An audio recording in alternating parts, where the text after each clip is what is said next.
Bueno, estamos de vuelta aquí en nuestro segundo encuentro en lo que es las señoras mayores del rock, ¿no? Nada, evidentemente queríamos hacer alguna emisión más, pero bueno, vamos así lentito, a hacer como películas de Stanley Kubrick, ¿no? Vamos a tener dos o tres al Sí. año, aquí hablando de la música que más nos apetece. La verdad, estuvo muy divertido hacer el de Alice Cooper para empezar. Vamos a seguir con discografías después, pero hoy venimos con un tema que es una especie de mutación que propuso Julio.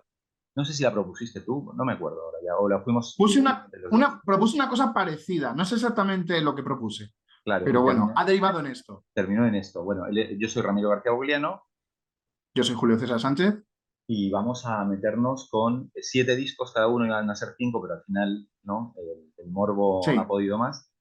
Discos impopulares, discos por que no. amamos y que no le gustan a nadie o le gustan muy poca gente, ¿no? Discos que no van a aparecer nunca en listas y que nosotros adoramos sin ningún tipo de, ¿no? No nos da vergüenza decirlo, Ni ¿no? de excusa ni de nada, De sí. excusa. Por un lado, discos que de, digamos, artistas prestigiosos, ¿no? De carreras impecables, cuyo disco, ese disco concreto, normalmente el que vamos a coger nosotros, es repudiado, es el menos vendido, es el más vilipendiado y el que incluso a veces ellos mismos no se enorgullecen de ese disco. Exacto. También tenemos, digamos, discos que por ahí en un reducto muy pequeñito son valorados, pero no aparecen en listas, no son top nada, digamos, tienen pequeños, muy pequeños fanbase y que no son discos muy conocidos, ¿no? Y en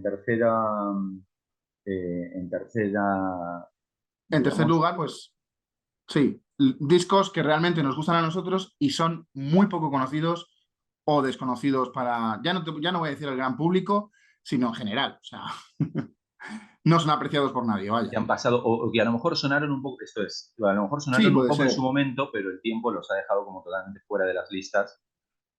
Entonces, bueno, va a ser divertido. Vamos a ir como nos habíamos puesto de acuerdo en Sí, ir eh, orden cronológico. por orden cronológico. Así que, ¿cuál es el disco más antiguo que tienes en esto de los No, discos no, impopulares, ¿no?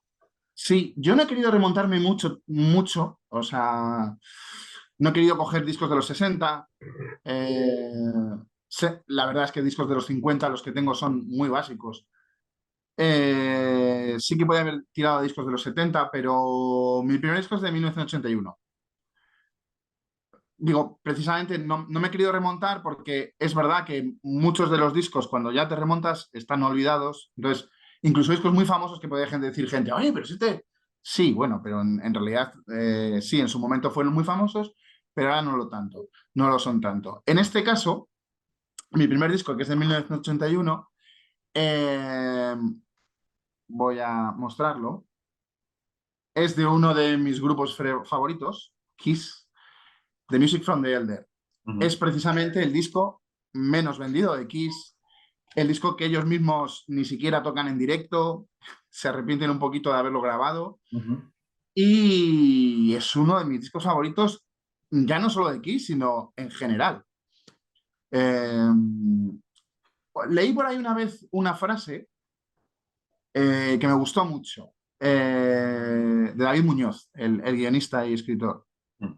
que venía a decir algo así, que tiene un libro publicado sobre Kiss, entre otras Sí, cosas, y venía a decir, los fans se demuestran por el amor a los discos más odiados, no a los discos más populares. Y ujú. eso me encantó. O sea, porque es verdad que el disco, los mejores discos de un artista, pues es que, claro, obviamente gustan a todo el mundo, pero justo las debilidades de esos artistas, me parece, en el anterior programa tuvimos unas cuantas debilidades con Alice Cooper, Sí, me parece que es una forma de reivindicar precisamente a esos artistas en sus horas más bajas, insisto, no creativamente, sino de popularidad, de venta, de repercusión o de malas críticas directamente, pero que realmente, en términos creativos, son discos que sí que merecen la pena. Y aquí estamos con este The Elder. The Elder fue la vuelta de Bob Ezrin como productor, después de Kiss querían un nuevo exitazo, después de lo que fue Destroyer. Y a principios de los 80 se encontraban ahí casi casi al borde del pop, ¿no? Con Unmasked y de la música disco, cosa que también es un disco muy reivindicable, Unmasked. Podría haberlo cogido en vez de este, porque también... Pero, por ejemplo, en Australia ese disco fue un éxito. Y The Elder pinchó en todos los lados. Ujú. Y Bob Ezrin decidió hacer que era buena idea y que hicieran un disco conceptual muy en la vena de los 70 y de los 60, o finales de los 60. Y, o sea, aparentemente es como la música de una película que nunca existió. Una cosa que quería contar, sobre todo de es estos discos, cómo los conseguimos y cómo los escuchamos por primera vez. Mm. Los últimos que tengo, evidentemente, son más modernos y no tienen pero esta es la casualidad que tiene mucha historia, porque si no recuerdo mal, este vinilo, o sea, este es el CD, pero el vinilo lo comprasteis vosotros, Sí, tú y tu hermano, de Adrián, Amigos del Disco, mítico, en mítico Amigos lugar, del y creo que Disco. aún existe. Mm, No, Yo no, creo que no. Yo creo que no. qué pena. No, creo. De hecho, bueno, luego lo diré, pero de todos los discos que tengo aquí, creo que solo existe una tienda ya. Lo comprasteis en vinilo, luego lo heredé yo, y por causas ajenas que medio expliqué la otra vez, ese vinilo ya no lo tengo. Pero me acuerdo que estaba rayado en el último tema, en el I don't believe the money, I don't believe no money, que parecía ahí que de repente se convertía en una canción de Elvis Presley. Eh, Esa fue la primera vez que lo escuché y luego cuando lo heredé y luego más tarde me lo compré en CD. Sobre el disco, claro, aquí encontramos unos Kiss muy atípicos. Kiss con orquesta, con temas definitivamente, o sea, de pop muy marcado. De hecho, compone Lou Reed un par de temas. Era la idea de Bob Ezrin de hacer algo comercial en 1981, Ujú. llamar a Lou Reed para que le escribiera hits a Kiss. La cosa no funcionó. Spoiler, sale mal. Sin embargo, tiene temas completamente maravillosos como Under the Rose, mis favoritos. Dark Light. Ah, bueno, tengo que decir, con Dark Light, por ejemplo, Ace Frehley no estaba muy por la labor de este disco. Es más, él quería volver a sus raíces rockeras y más hard rockeras, ¿no? Y sin embargo, no estando muy de acuerdo con la producción, que le dejaron fuera Simmons y Stanley, a favor de Bob Ezrin, se marca precisamente, compone 3 temas en el disco, o sea, creo que es el disco de Kiss donde más temas compone, y son con riffs míticos, o sea, precisamente la influencia de Frehley en este disco, que aparentemente él estaba al margen y no quería, pues precisamente para mí, es definitoria para que sea tan buen disco en mi opinión, vaya. Como he dicho, el Dark Light, A World Without Heroes, que se supone que iba a ser, ese tema está coescrito con Lou Reed, que iba a ser un hit, pero que nunca lo fue, aunque es un temazo. O el Mr. Blackwell, o el instrumental Escape from the Island de Frehley con el recién incorporado batería Eric Carr, aquí.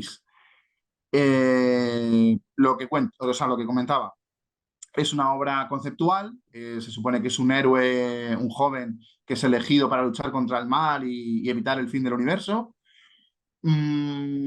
La historia, pues bueno, está ahí en las canciones y la verdad es que no está muy desarrollada. O sea, está más en lo que es las intros que se pueden ver en el libreto del disco que realmente desarrollada en... Que lo que es desarrollada en el disco. Pero era una excusa para Bob Ezrin para meter un montón de orquesta ahí. Eso Otra es. versión, el mío es otra edición. Ah, sí, sí, sí. Parecido, pero no es la misma. Ujú, Pues eso. Una excusa para lucir orquesta Bob Ezrin. ujú. Un disco muy cortito que se devora y bueno, pues este es mi primer disco. Yo muy rápido porque confío en que vamos a hacer el especial Kiss. A mí me cuesta un montón proponértelo del todo porque yo no creo que me vaya a comprar toda la época sin pintar, porque no me resulta un poco dura algunos de esos discos, pero tendríamos que hacer un ranking. Y estoy totalmente de acuerdo y va perfecto para esto. Es decir, The Elder, Music from the Elder, nosotros, haciéndolo súper rápido, eso es la maravilla de empezar a armar el puzzle de lo que era una banda, ¿no? Nosotros también, como en Alice y paralelo a Alice, fuimos como conociendo la discografía de Kiss. Incluso voy a tirar una fruta porque no estoy seguro, pero primero estaba el póster ese que yo me compré, luego, ¿te acuerdas que también lo heredaste tú, el póster Sí, sí, de sí. la época justo de Creatures of the Night? Eh, Luego tú compraste algunos cassettes, pero es que hay un lío, sé que uno de los primeros fue más, y para mí Líquida fue otro de los primeros que compraste.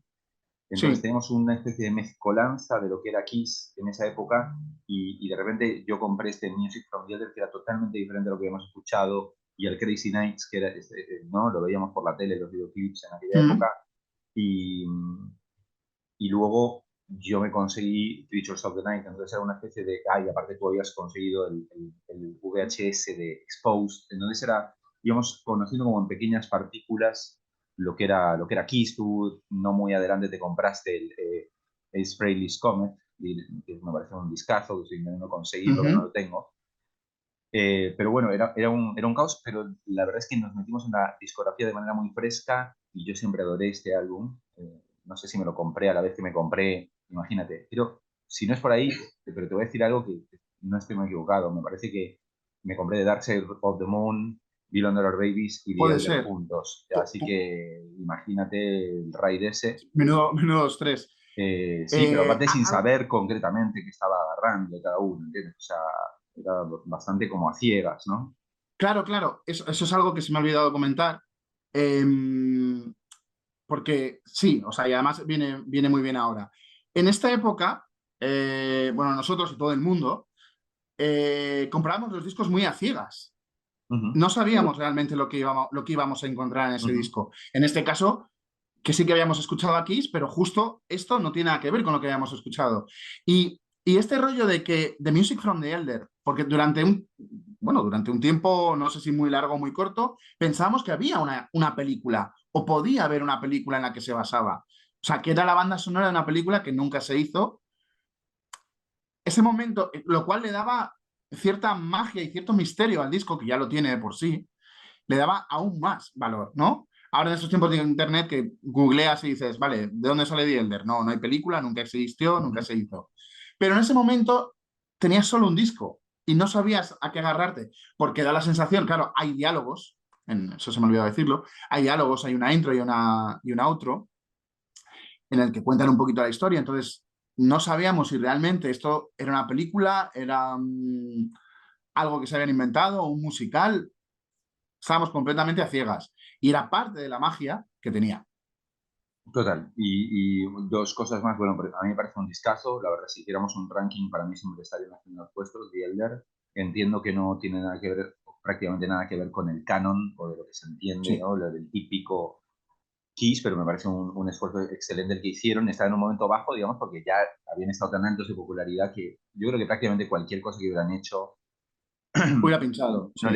les hubiera ido muy bien, no se hubieran tirado otro hit muy radiable, ¿no? Yo supongo que es lo único que los habría salvado en este momento, pero para mí, como dices, esto está lleno de temazos, amo todos, pero yo que sé, Under the Rose me parece una obra maestra, The Dark Light me parece una obra maestra, A World Without Heroes, Mr. Blackwell, y cuento, digo, y es esto, yo me he cansado de ver rankings de fanáticos de Kiss en el que siempre esto está bajo, ¿no? En Sí, consenso sí. en general es bajo y la verdad no lo entiendo. Hay una especie de carga emocional que mi carga emocional, nuestra carga emocional es diferente.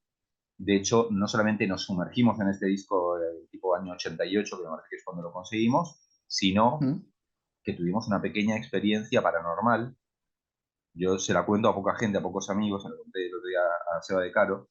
eh, Experiencia paranormal o un episodio como de sugestión colectiva, porque eso que el disco saltaba, para mí el disco saltaba selectivamente, de repente saltaba en una parte y de repente saltaba en otra. Pero me acuerdo una noche que estábamos en casa, en mi casa, escuchando el disco, estabas tú, Chema, Adrián y yo, Ujú. y y creo que era entre Just a Boy y Dark Light. Puede, puede ser, Just a Boy sí. y Dark Light. No, Mr. Blackwell, Mr. Blackwell. Justo antes de No, Mr. Blackwell, sí. Sí. justo antes de Mr. Blackwell hay una especie de cosa atmosférica, una especie de música atmosférica que es como, no sé si sinte, pero bajo, deformado. Sí, tum, tum, tum, tum. Y empieza. Ta, ta, ta, bueno, pues lo que empezó a hacer el disco es quedarse en la parte El atmosférica. tum, tum, tum, tum, Y de repente permanentemente. decía,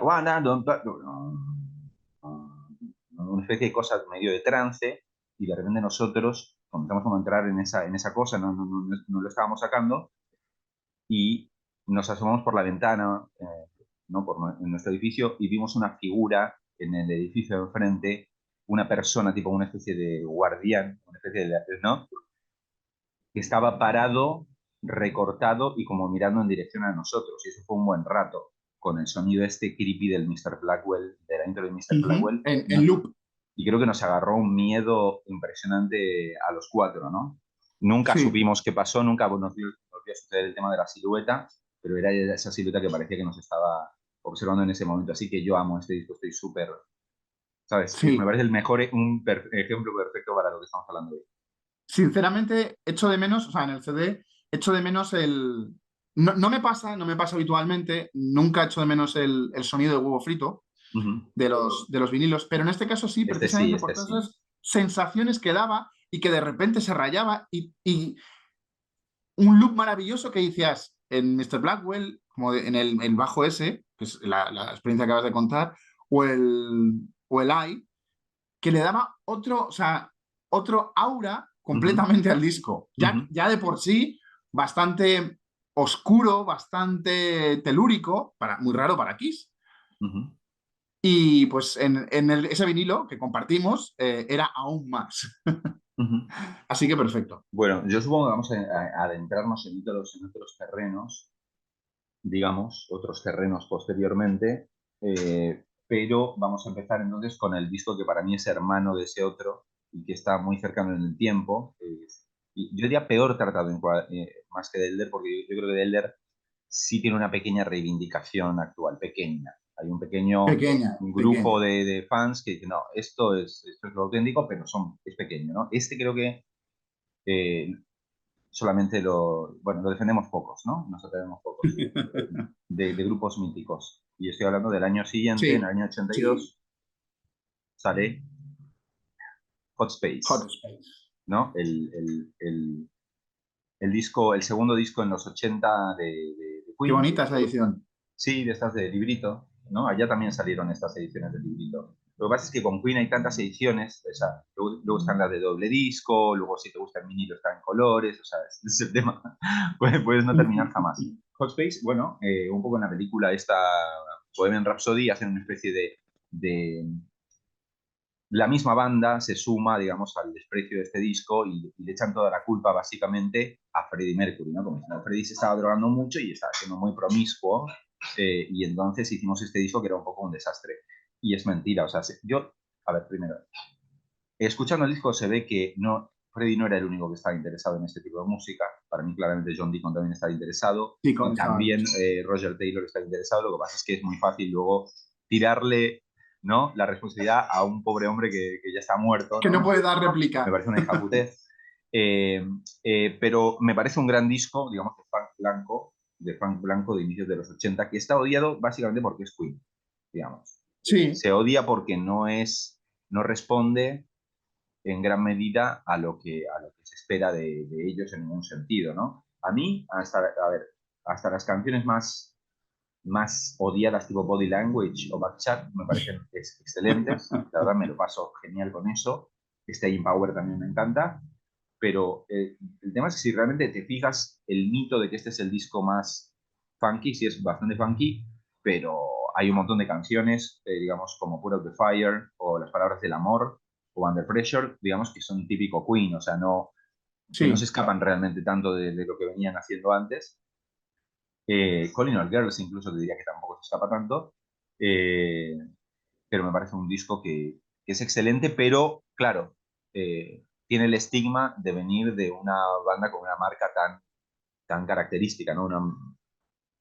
y de un disco que venía como de Game, que para mí es uno de los favoritos de Queen. Sí, pero y bueno, Mira, y tengo que añadir, aparte digo, que no solamente eso, tiene uno de mis temas de Queen favoritos de la historia, podríamos decir Under Pressure, pero bueno, evidentemente ya lo hemos escuchado un montón, que es Cool Cat. A mí Cool Cat me vuelve loco, me parece un temazo, y era donde originalmente iba a colaborar David Bowie en ese tema, ¿no? Hay un demo por ahí dando vueltas en los que se lo escucha a Bowie ahí haciendo unos oh, coros. mira, eso no lo sabía. ¿Cómo son las sinergias? Que justo hoy he visto un anuncio de, no sé si fue así en Twitter o de una lista de éxitos de 1982, ¿vale? Y el 13 o el 14 o el 15 estaba Calling All Girls de Queen. Mira, Digo, o sea, se llegó a lanzar, cosa que no sabía, no tenía ni idea, pero se llegó a lanzar de single. mira. Y ahí entró en alguna lista. En la lista estaban Summer of 69 de Ryan Adams. Bueno, había más cosas, ¿no? Y me ha sorprendido el Calling All Girls. No las palabras de amor, no, Ujú. no evidentemente Under Pressure ni nada, sino el Calling All Girls. Pues fíjate, qué ¿Y a ti qué casualidad. te parece? O Tengo sea, que, con el tiempo, ¿cómo sientes este disco? tengo que decir, tengo que confesar que es el único que no tengo en CD. Mm, Me lo compré en su día en vinilo, lo perdí ujú, de nuevo ujú. y lo tengo pendiente. Así que es un disco que hace muchísimo que no escucho, precisamente porque no lo tengo en CD. Hay una, Y, hay, sí. o sea, he ido comprándome todos los de Queen y justo es el único que me falta.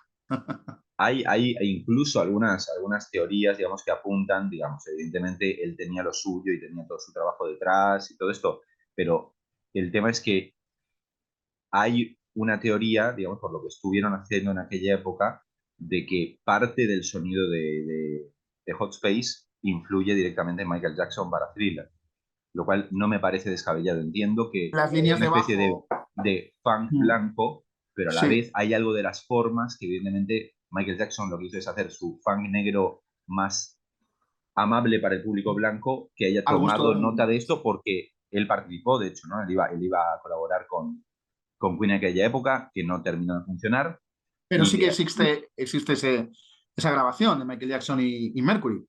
existe esa grabación que es el State Ujú. of Shock, ¿no? Que luego Eso es. salió, la edición que salió era con Mick Jagger, digamos, la que salió en el disco de los Jacksons, Sí, sí, pero luego hay, o pero sea, el recientemente demo lo salió hicieron como la demo. con Freddy. Ujú. Por eso, para mí hay algo de ese sonido, digamos, incluso de ese Staying Power y todo esto, que puede ser un poco de esa cosa más sintética, de un funk más sintético, ¿no? Más procesado por un grupo de rock, que sí se traslada a Thriller, ¿no? O sea que yo no descartaría este disco tan fácilmente, ¿no? No lo tiraría al bombo tan fácilmente. No, no, por eso está aquí. Claro. Vale, pues entonces voy a pasar yo a mi siguiente disco. Nos vamos ya a 1991, ¿vale? En esta época, justo, acabamos de ver el año anterior al señor David Bowie. Y era la época en que se había tomado un disco. Lo vimos justo en la época en la que había sacado el disco recopilatorio, el Son and Vision, y se había tomado un pequeño, bueno, no sé si un pequeño descanso o quería hacer caja Ujú.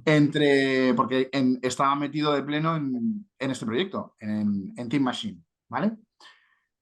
Este disco ni siquiera está en Spotify, cosa que Eso es me loco, alegra, pero ¿a qué se deberá? me alegra muchísimo. Tema de derechos. Mm. O sea, de la discográfica que no es Team Machine. London. Bueno, es una multinacional entre a medias, vaya. Sí, pero viste que Bowie había recuperado, se suponía, todos sus derechos de sus grabaciones, pero evidentemente este debe estar compartido con alguien. Este no. De hecho, recientemente han sacado un disco que había grabaciones de Bowie de muchos de los temas de este disco de Team Machine, pero bajo el sello de David Bowie, y que sí que está en Spotify, pero estos temas originales no están. Mm. Vale, Team Machine era una especie de, o sin era, sin la especie, de supergrupo creado por Bowie. Ahora se me han ido los nombres Steve, de Reeves, los Gabriel Gabriel Reeves Reeves y Hunter. y Ay, los Dios. otros hermanos. Hunt, Fan Sales y Tony Sales, eso Tony es. Sales, eso es. Que habían sido batería y bajo de las sesiones del Berlín, ¿vale? Para Iggy Pop, o sea, del Berlín, la trilogía de Berlín de Bowie, Ujú. de los discos que produjo Bowie para Iggy Pop, o sea, ahí es nada. Y Gabriel Reeves, que había sido guitarrista para Queen, o sea, para Bowie y para otros muchos, un maestro de la guitarra. Y habían hecho ese primer disco, Deep Machine, que es más fácil de encontrar, Ujú. que era rock duro. Vamos a hacer rock duro sin paliativos, sin excusas y sin adornarlo. Será muy básico. Mm. Y este sigue esa estela, pero el sonido se suaviza. O sea, a la vez se suaviza y es mucho más extraño. Este disco es mucho más extraño. O sea, tiene temas muy guitarreros, muy potentes, y luego otros medios tiempos muy extraños. No son. Es un disco muy raro. O sea, cuando lo escuchas la primera vez dices, no suena Bowie, no suena Tim Machine 1, y sin embargo es un disco que está plagado, hablando de lo que hablábamos antes de. Este también es uno de los discos favoritos de tu hermano. A ver, Sí. está plagado de temazos. Tiene una versión del el If There's Something de Roxy Music que tampoco, o sea, tampoco es que fuera un éxito, o sea, en su momento. Simplemente, o sea, no es una concesión de cara a, vamos a hacer una versión para que sea un poquito más. No, no, no. Entiendo que es una versión de una canción que les encantaba a ellos y que eran muy fans y la tocan por eso. Eh, ya digo que el disco es un pelín árido, ¿no? O sea, a las primeras escuchas, y sin embargo es completamente fascinante. O sea, es un disco que no llevo, pues es del 91, pues llevo casi 33 años, 32 32. años, 32 años escuchando, y del que nunca me canso. Eh, Esa Goodbye, es Mr. mi. Ed. Goodbye, Mr. Ed. La Goodbye. Mr. Ed, o sea, pero el Baby Universal, que sí que se lanzó como single, pero era una cosa súper potente y Sí. muy punk y acelerada que sonaba en la radio, que decía, sonó poco. El Stateside, el You Belong in Rock and Roll, que esa sí es una de las que ha versionado Bowie en solitario, que para mí es uno de mis temas favoritos de Bowie Claro, You en Belong in Rock general. and Roll fue el primer single, bueno, Sí, yo creo. creo que sí. Ujú. Sería el primero y luego Baby Universal, Ujú. o One Shot. Luego un tema punk a Big Heart, o sea, tremendo. Y esa despedida con el Goodbye Mr. Ed, o sea, un discazo. Que no lo tenéis en Spotify, va a ser muy difícil que lo encontréis en CD, pero creo que lo podéis escuchar en YouTube. Creo que, o por lo menos si lo desglosáis las canciones, sí que las podéis escuchar en YouTube. Seguro. Cosa que recomiendo completamente. Ese CD, o sea, para mí también es uno de mis discos favoritos de la historia. Ese CD es el mismo que compraste en el 91. Es el mismo. O sea, de hecho, o sea, este disco es muy especial por muchas razones. Ujú. Esta es la portada europea, es la edición europea que Ujú. en Estados Unidos estaba censurada, con lo cual no lo he mirado, pero este disco ahora mismo vale dinero. Sí, sí, sí, sé que es así. De Bastante. hecho, O sí, hay sea, unas. entre que no vendió mucho, no se hicieron muchas copias, se retiraron varias, porque salió inicialmente con esta portada, pero luego la retiraron porque, una escultura que tiene 2000 años, salen señores con pene y eso es muy molesto. Ujú. Entonces, no recuerdo cuál fue la que era una muy insulsa la que pusieron, pero vamos, esta es muy rara, no es Sí. fácil de encontrar. Primero, la grabación de ese disco en cassette es la que yo escuché y que me hizo fan del grupo, de tu grabación. Me grabaste Sí, ese, una copia. ese disco y me acuerdo que yo iba con mis Walkman, ¿me entiendes? En repeat ahí, yendo de un lado para otro, Mm. yendo ¿cómo se dice? No es la secundaria, ¿cómo se dice en España? El instituto.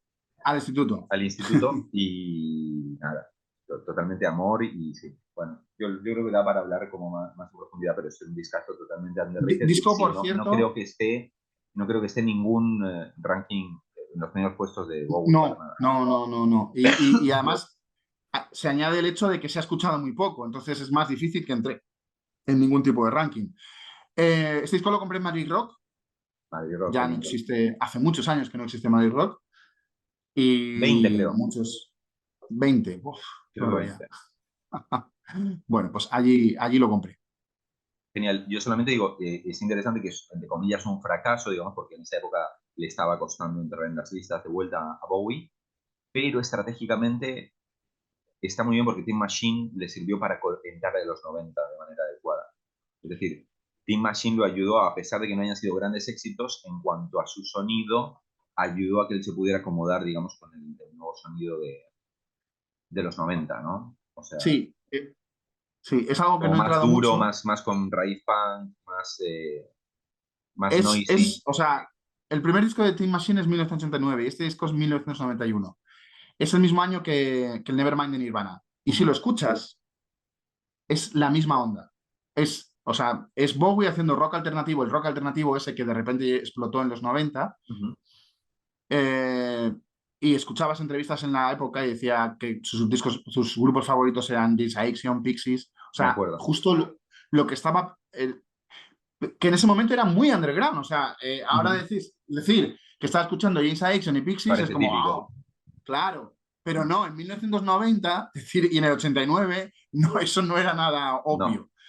Y sin embargo, él ya hacía ese sonido crudo, ese rock que se le llamó alternativo, pero en realidad era muy orientado al punk, a la crudeza a la crudeza del primer rock and roll y sin excusas, sin adornos, ¿no? Ujú. Y sí, ahí les coloca sin éxito, pero les coloca en una posición en la que muchas bandas nuevas de repente vuelven otra vez a tener a Bowie como alguien, Total. como alguien de A eso me referencia. refiero. No, no lo Sí, deja como la antiguaya. Imagínate que no hubiera habido nada eso después es, de Never Let Me Down. Habría arrancado en los 90 fatal, ¿no? Habría sido muy difícil sí, que hubiera sí, hecho sí. pie, pero Team Machine, a pesar de que no tuvo éxito, sí lo actualizó, lo volvió como alguien contemporáneo.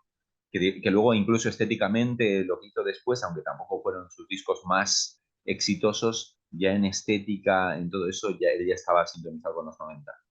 Eh, Completamente. entonces, bueno, eso es genial. Bueno, vamos a por el siguiente. Pues mi siguiente en esta lista, digamos, aún siendo como conservadores en cuanto a decir que estamos eligiendo grupos súper conocidos, grupos súper populares. Sí, no es el caso de Team Machine, pero bueno, está Bowie ahí metido. Me parece muy adecuado destacar un disco odiado por el fanbase, siempre en los últimos puestos, si no en el último, y que yo también por mi conexión emocional, digamos, esa misma época, lo adoro totalmente y quiero saber qué opinas tú, y me refiero a Momentary Lapse of Reason, el primer disco de Pink Floyd sin Roger Waters, digamos, básicamente como un invento, digamos, de David Gilmour con Bob Ezrin, como para retomar la posta del sonido clásico de Floyd, digamos, con Mason de una manera más testimonial y Wright Town como empleado porque le había renunciado a sus derechos. Como músico Eh, de sesión. como música de sesión no se va a ver nada, pero bueno, aquí esta es la revisión igual. Aquí están los tres caretos de estos hombres. Esto es así, esta es hermosura. También me parece de las mejores portadas de Pink Floyd, lo tengo que Sí, admitir. Vuelven Hipnosis aquí. Eh, es un disco que está descartado de entrada, digamos, porque se supone que tiene sonido 80s. Y yo, la verdad, volviendo a escuchar el disco, no me parece algo realmente sangrante en lo que es eh, Among Loves of Reason, ¿no? O sea, hay algunas baterías electrónicas, hay algo de sintetizador un poquito más, ¿no?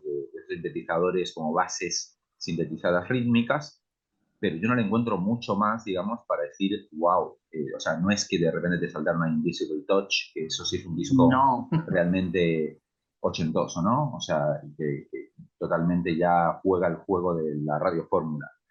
Eh, no considero incluso, digamos, que si tú dices Learning to Fly es una canción menos, o sea, más popera que Breathe, pues realmente no. O sea, simplemente que tiene unos sintes y unas baterías electrónicas atrás, ¿no?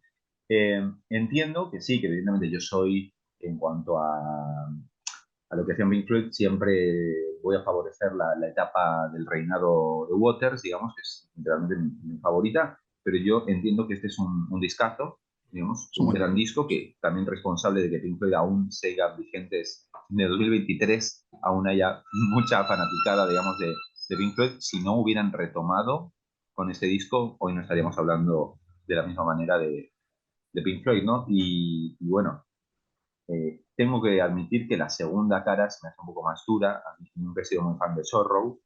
Eh, no, la verdad es que no me parece un No, no. clásico como se ha impuesto también en los setlists de Pink Floyd y de David Gilmour posteriormente, pero tiene Learning to Fly, tiene One Sleep y tiene On the Turning Away y también tiene un instrumental absolutamente mítico que yo lo pongo entre lo mejor de Pink Floyd de toda la vida, que es Terminal Frost, con el saxo de John Helliwell, el de Supertramp.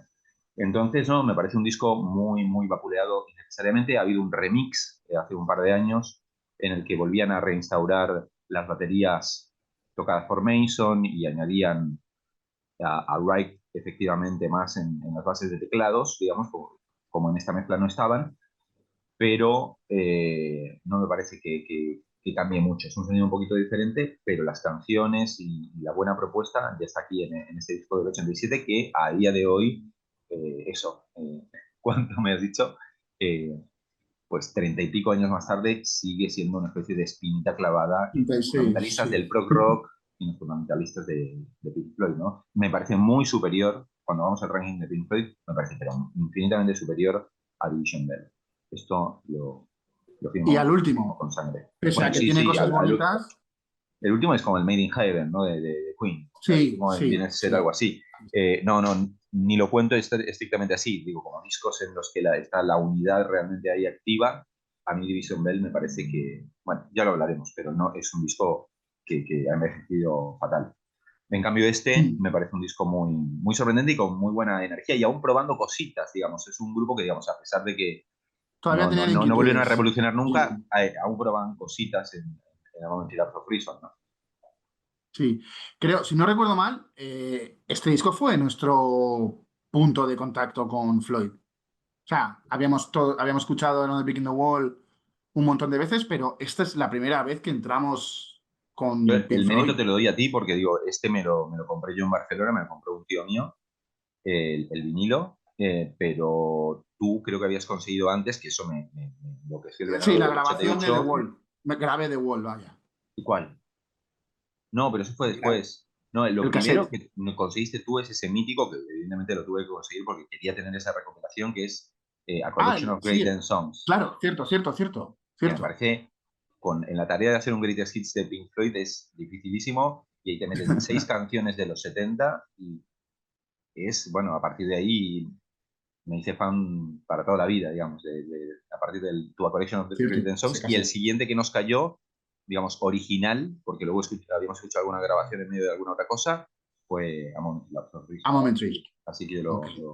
Mira, pues yo lo amo. no tenía así la secuencia de tiempos. No, recordaba así Another Brick in the Wall y haber escuchado Money, pero no recordaba que sí, que la cinta, ese recopilatorio de intentar hacer un éxitos, grandes éxitos de Pink Floyd, sí pasó antes por nuestras manos. Sí, Aquí de nuevo, sí, digo, he empezado con The Elder y Bob Ezrin, y aquí de nuevo Bob Ezrin sí. y Pink Floyd. Que es otro tema que tenemos que hacer, es de nuestros productores favoritos, ¿no? Bob Ezrin, Sí, yo hasta hace pocos años no caí en la cuenta de lo importante que había sido Bob Ezrin en concreto, ¿no? En la sí, música que o yo sea, había escuchado, ¿no? O sea, eso es. que Yo amo. no sé si en la música en general, que creo que también, evidentemente, pero desde luego en la música que hemos escuchado nosotros y que nos ha formado o hecho lo que somos, Ujú. Ezrin es sin duda un pilar y ya hablamos de él también en el episodio de Alice Cooper Por y aquí de supuesto. nuevo ya es la segunda vez que sale. Bueno, a ver, ¿qué tienes a continuación? Vale. Pues ahora, vale, este es el que acabo de meter en último momento Ujú. para llegar a los 7, pero sí que lo tenía por ahí pensado. Eh, es una banda de la que yo siempre he sido muy fan y este año no les había visto nunca en directo y este año pues, he conseguido verles en directo, pero digamos que no son conocidos por lo que hacen en este disco. De hecho, evidentemente es la oveja negra de un grupo muy, Mm, muy popular que se llama mm, Motley Crue. mm, Este disco es la toma de contacto, precisamente lo que estábamos hablando antes, de qué bien lo hace Bowie, ¿no? mm. sea, cómo se adentra en los 90 poniéndose al día por completo, y no solo poniéndose al día, sino poniéndose en la vanguardia, ¿no? Sin resultar un viejo que era aquí seguir dando guerra, no. Pues los 80 habían sido muy de Motley Crue, ¿no? Este glam rock, este heavy o heavy glam o el hair metal que lo llamaban. Ujú. Y de repente, en 1991, llegan Kurt Cobain y toda esta gente de Seattle y les hacen un cruce de mangas a todo este heavy metal más pastelillo, ¿no? Que venía de los 80 y vuelve la oscuridad, se acabó el glamour, se acabaron las chicas guapas, vamos a vestir, no se va a ver poco en los vídeos, o sea, todo lo que odiaban y todo lo que representaban, mejor dicho, todo lo que representaban Motley Crue, eso se tira a la basura.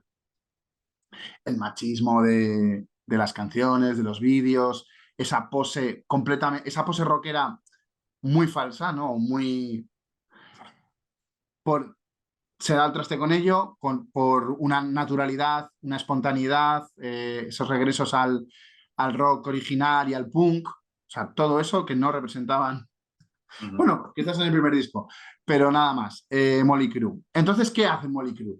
¿Qué hacen? De repente, que venían del exitazo del 89 de Dr. Feelgood, con su productor, que es el mismo que produce este Motley Crue, se llama igual que la banda, Bob Rock, que ya había tenido que había continuado su éxito, ¿no? Como productor con el álbum negro de Metallica, Mm. que digamos que sí que les había adentrado en los 90 y ya había actualizado ese sonido a lo que venía siendo de moda, que estaba de moda en el rock en ese momento. Entonces, ellos dicen, pues nosotros también podemos ser grunge. Y hacen este disco. Este disco que los fans de Motley Crue odian a muerte, que es un disco que no vendió. Se lanzó de forma bastante potente, o sea, para el 94, que recordemos que ya la música había cambiado mucho y un grupo como Motley Crue está fuera de lugar por completo, pero fue un estrepitoso fracaso. Y sin embargo, a mí me parece un disco más que notorio. Dentro de la carrera de Motley Crue y en general.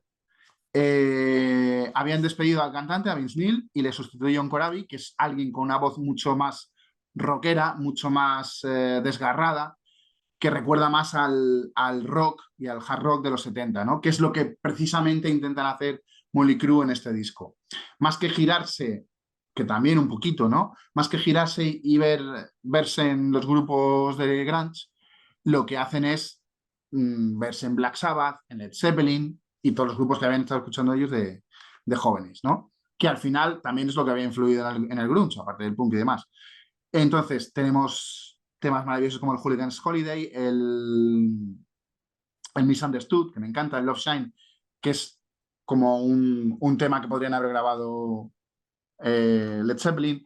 Solo hay una concesión a los Motley Crue de antes, que es el Poison Apples, que podría haber sonado perfectamente en cualquier disco de los 80 de Motley Crue, pero con la voz de Corabi en lugar de Vince Neil. Y también un temazo que me encanta, que es el Dropping Like Flies, que aquí sí que se nota mucho la influencia de grupos del momento, como eran Alice in Chains, con esas voces. O sea, no solo desposeen de arreglos o de muchos arreglos, pues, son más crudas las canciones y las letras no tienen nada que ver con lo que hacían antes. Aquí ya no hay tanta diversión y tantas chicas, es un poquito más, estamos deprimidos porque son los 90 y todos estamos deprimidos y llevamos camisas de leñador largas, grandes, bueno, como la tuya, parecidas. Entonces este Dropping Like Flies me parece uno de los mejores temas del disco y sí que suena mucho a Alice in Chains, que luego voy a hablar un poquito más de este sonido de Alice in Chains. Sí, yo no soy no soy fanático, digamos, de Motley Crue, pero sí he leído, digamos, precisamente, o lo he visto, en ese mundo de los ultra fanáticos hay un pequeño campo, digamos, un pequeño, ¿no? Una pequeña concentración de fans de Motley Crue que reivindican ese disco, digamos, como de esos auténticos que van del principio a fin en la discografía, son poquitos, evidentemente, y Poquito, sí, van en sí. contra, pero sí, ese es un disco. A mí me gustaría, tú tenías la cualidad, digamos, que te super iba al hard rock de los 80, de finales de los 80, pero también te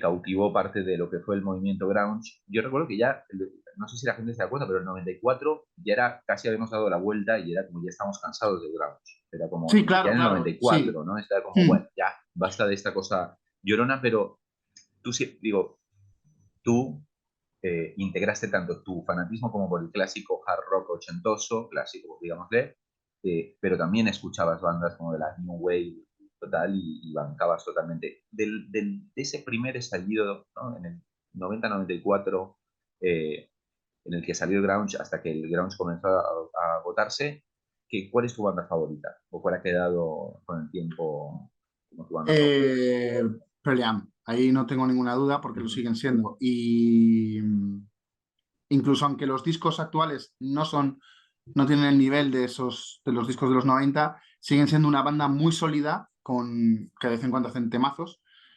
Eh, y además, o sea, aparte prácticamente de los cuatro grandes de Seattle, son los únicos que siguen vivos, ¿no? Ni Alice in Chains, ni Nirvana, bueno, casi ni el sucedáneo de Stone Temple Pilots, que esto también suena un poquito a Stone Temple Pilots, este Ujú. disco. Digamos que en el 94 es cuando el grunge ya toca techo. Ya, bueno, ya había tocado techo, pero digamos que a partir de aquí solo es caer, ¿no? Y entonces, Molly Cruz saca este disco ya cuando, quizás con 2 años de retraso, ¿no? O Ujú. año y medio de retraso. Y de hecho, rápidamente los siguientes discos vuelven a sonar como siempre, quizás el sonido un poquito más actualizado. O sea, los últimos discos que han sacado no suena tan ochentero, pero sí que suena, o sea, tiene unas pinceladas de modernidad, vaya, para que digamos, para que nos entendamos, pero suena a Molly Crew clásico. O sea, se apartaron de este sonido rápidamente. Buenísimo. Yo creo que nos sincronizamos en la época, pero yo aquí voy a patear el tablero, aquí voy a salir con algo que no conoces para nada, o dudo Ujú. que lo conozcas, Yo pero a partir del siguiente es así, ¿eh? Te va a sí. pasar lo mismo. Nos mantenemos en la época, el tuyo era del 94, el mío es del 93, pero bueno, nada que ver con el grunge, nada que ver con Estados Unidos. Dije, tiene que haber, por supuesto, algunos discos en español, entonces voy a ir con este disco, que yo adoro, Los Telépatas.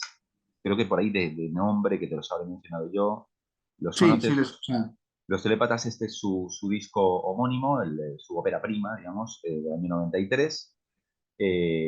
Está producido, digamos, por Tweety González, que es uno de los arreglistas, músicos y productores más conocidos aquí de Argentina, digamos que, nada, por su trabajo con Fito Páez, con Cerati, o con Soda Stereo, Bersuit, Ilia Kuriaki, o sea, cosas como que con todo lo aquí grande. son todos los grandes, pero en medio de esas producciones hizo en el 93 a Los Telépatas, que evidentemente no suenan a nada parecido a lo que acabo de mencionar y no suenan nada al grunge, digamos, pero ¿cómo los definiríamos? Una especie de punk lounge Oh, o punk beat, digamos, con ¿no? fuertes influencias de la música de los 60.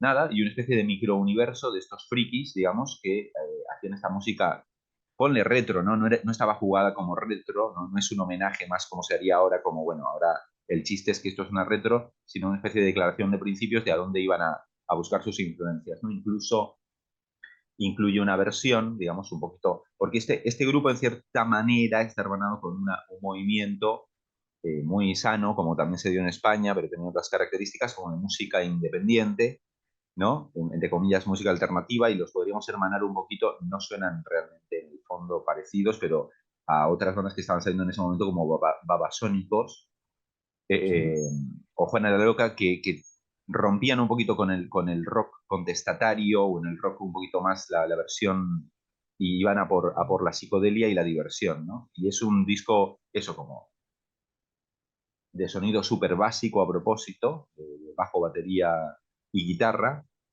canciones muy divertidas, canciones como muy... Yo creo que debe haber bandas españolas que a lo mejor tú escuchabas en los 90 que se asemejen más a Recordaran. esto, digamos, pero yo lo recomiendo un montón.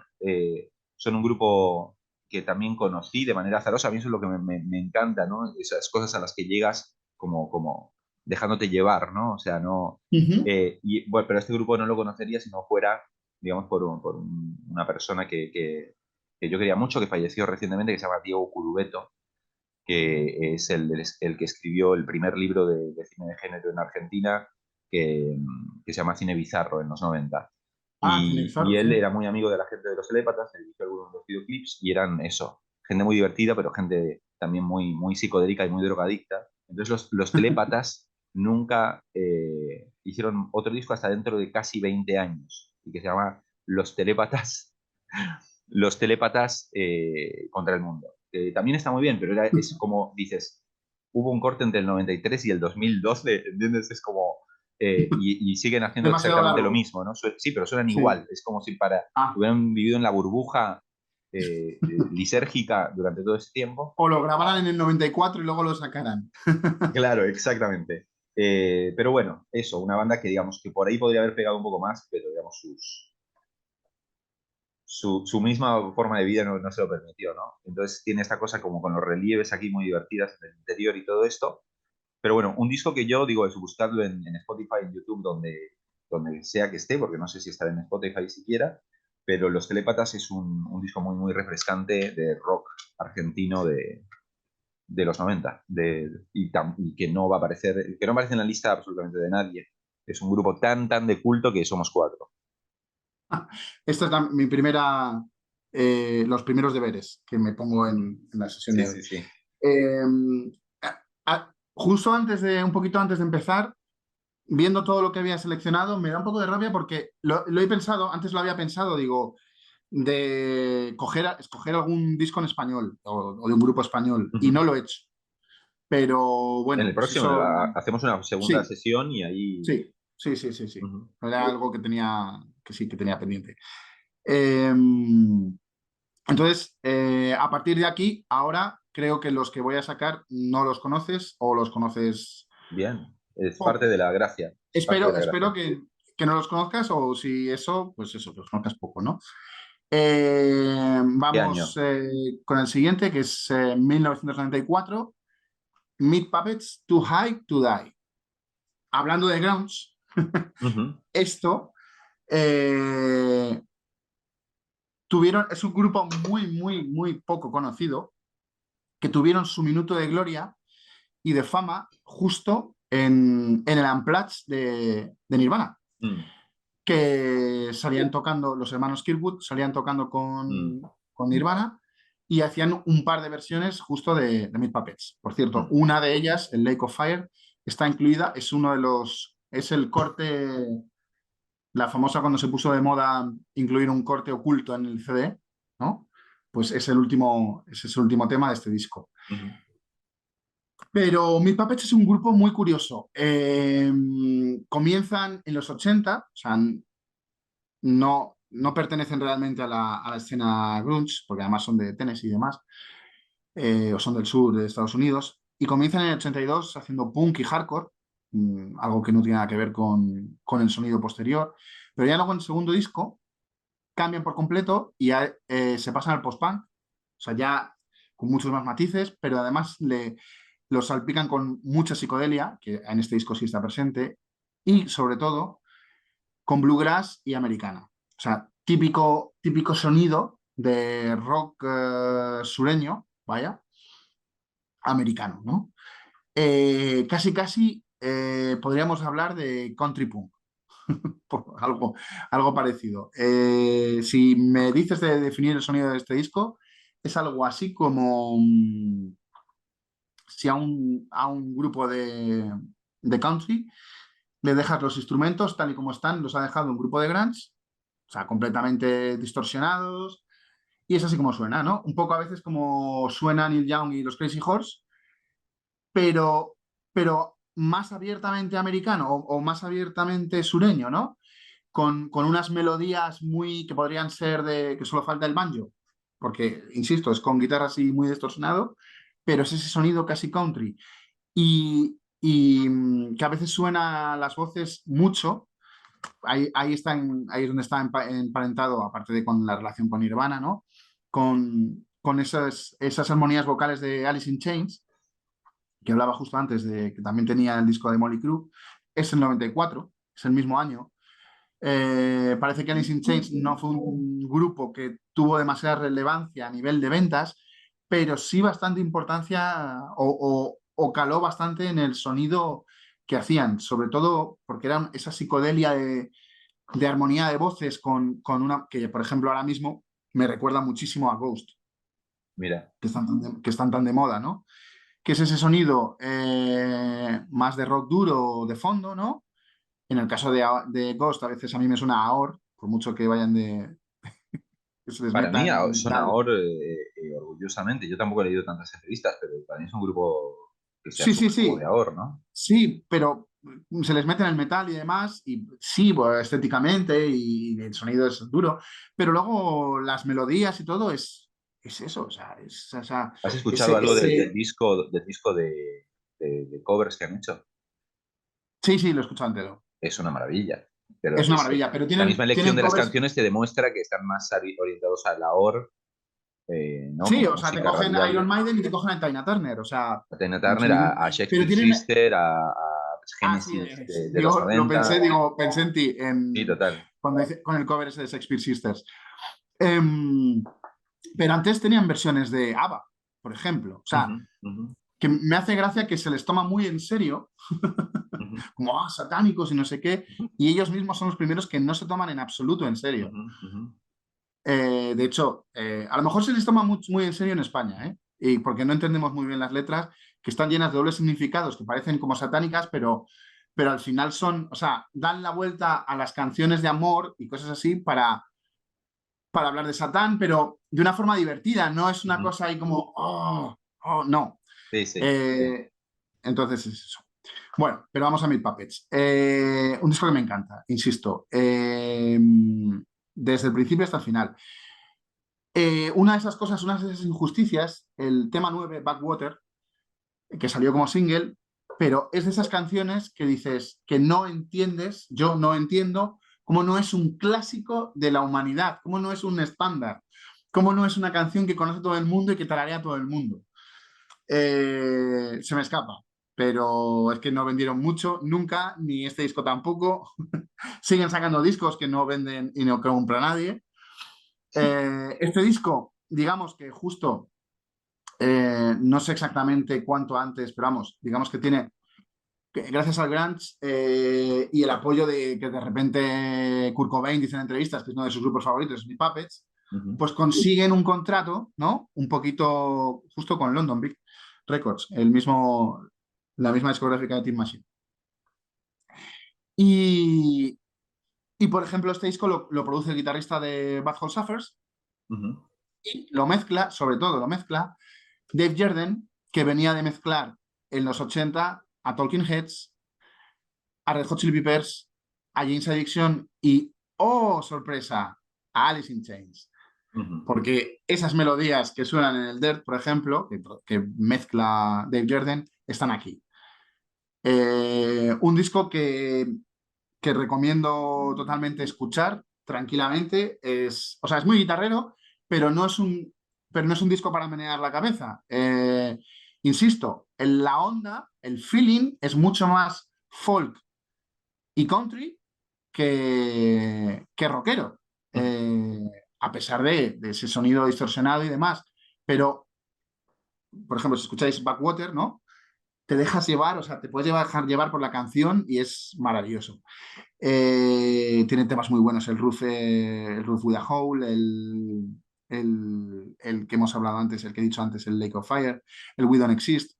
Eh, este disco sí que no estaba en Spotify, pero esta mañana he hecho la labor de investigación y lo han añadido. O sea que mira, hace unos años no estaba, pero ya lo puedes escuchar aquí.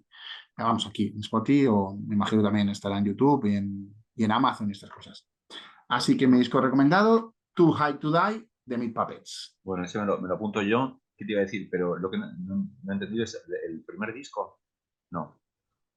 No, no, es el disco número 8. Ah, el 8 que ya van Claro, siglos. claro. Ah, no, O no he sea, entendido claro, eso. claro, por eso se les metió en el movimiento grunge, pero no, o sea, es que venían de otro rollo, no, Ujú. no tiene nada que ver. De hecho, es el típico grupo que no sabes dónde encasillarle porque realmente suena muy a ese sonido americano de bluegrass, Ujú. de música de rock sureño y sin embargo son demasiado ruidosos, demasiado experimentales. Este disco no, ¿eh? Este disco no es experimental, pero otros que tienen sí.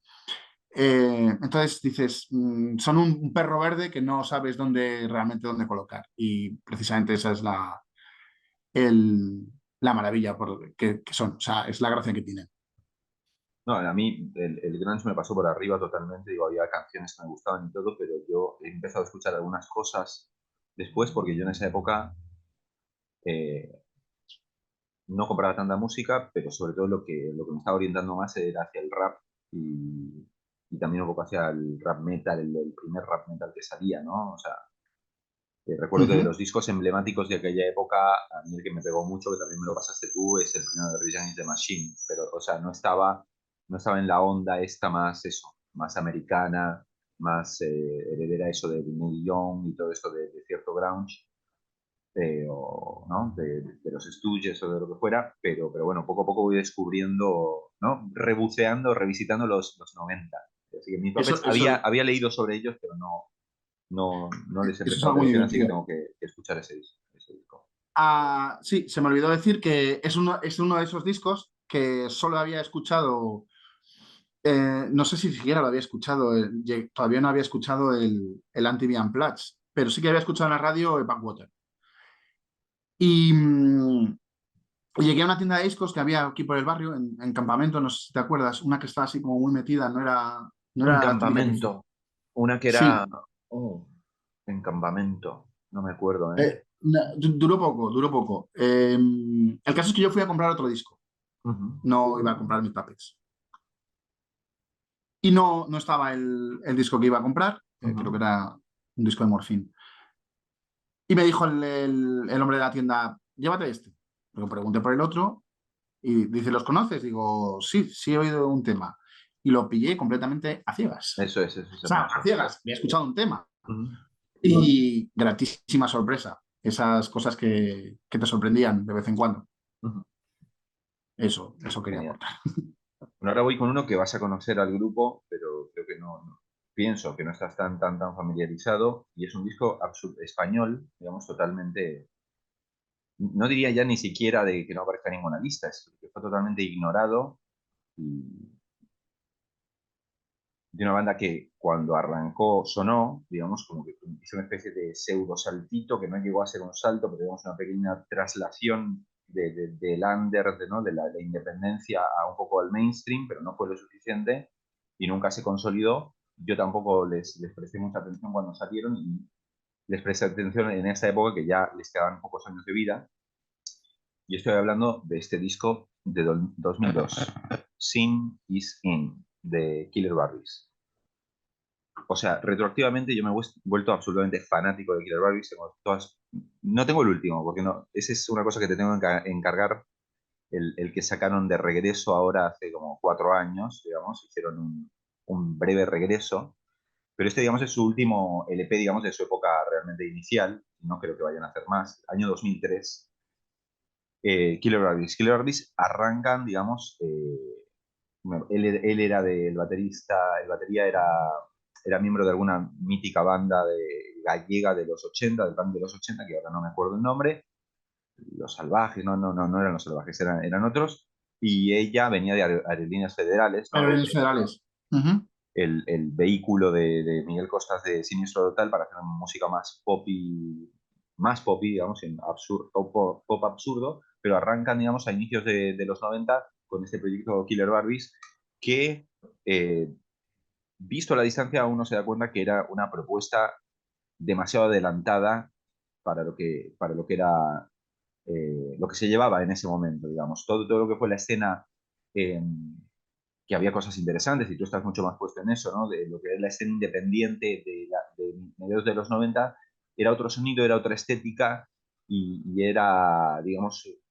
diciéndolo de manera más sencilla, digamos, era música más para mover la cabeza y, ¿no? Con el Creo que cubata en la sí. mano, y esto era música más para saltar, era una especie de punk rock, pop, muy felizmente heredero de Kiss, de los New York Dolls, de los Ramones más, ¿no? Más centradores, tenían una influencia muy grande de los Cramps y todo esto. Sí. Entonces, era un grupo que abrazaba la estética, digamos, de la serie B y, digamos, de lo que era el cine de género, en un momento en el que ese cine se consumía, pero no formaba parte del mainstream, como ahora esas No, referencias están no. súper presentes y todo el mundo se suma, digamos, al chiste, ¿no? Entonces este viene a ser su último LP después de los dos primeros con Subterfuge Records, que es un sello absolutamente mítico español, digamos, que movió mucho lo que es la cultura pop española, digamos, en esa época, y que no sé qué influencia, pues, en qué se han transformado ahora mismo, ¿no? No sé cómo se llamará ese sello o todo eso, pero digamos, esos... Sigue en activo. Si no recuerdo mal, creo que sigue en activo. Ah, Sigue sacando algún disco al año, sí. sí, siguieron Sí, marcando mucho lo de los 2000, digamos, pero bueno, ellos, no sé por qué razón, a partir del segundo disco se desprenden de Subterfuge y comienzan ya una independencia más grande y comienzan a ser editados por un sello alemán. Y a partir de ahí, digamos, salen totalmente del mapa, a pesar de que yo considero de que consistentemente fueron sacando discos cada vez mejores, con mejores sí, sí. canciones. eh, Siempre la propuesta fue muy divertida, siempre la voz de ella fue estupenda, siempre las bases uno puede escuchar incluso los discos peor grabados, los primeros siguen sonando excelentemente, pero bueno, aquí llegan para mí, digamos, a la perfección, Killer Barbies. Eh, Este es el disco donde versionean el Candy de Iggy El Pop, Candy, ¿verdad? aquí está el Sí, Candy sí. con, Este disco me con... gusta mucho, sí, sí. Sí, sí, hay dos versiones, Y una más meten rockera temas en más... español, ¿no? Es Claro, cuando empiezan a esta es la grabar temas en maravilla. Ellos español. venían cantando en inglés porque yo esa era Eso es. una tendencia que yo discutí bastante y aún hoy no la termino de entender del todo, que gran parte de ese indie español sentía que se legitimaba cantando en inglés, ¿no? Ujú. Y Killer Barbie nació también en esa misma, con grupos como, bueno, tú sabes muchos más, ¿no? Australian Blonde, Dover y Perfectamente todos estos eran Chat, grupos que Dover, venían sí. con un sonido más así, pero sentían que para ser creíbles como banda indie tenían que cantar en inglés todos.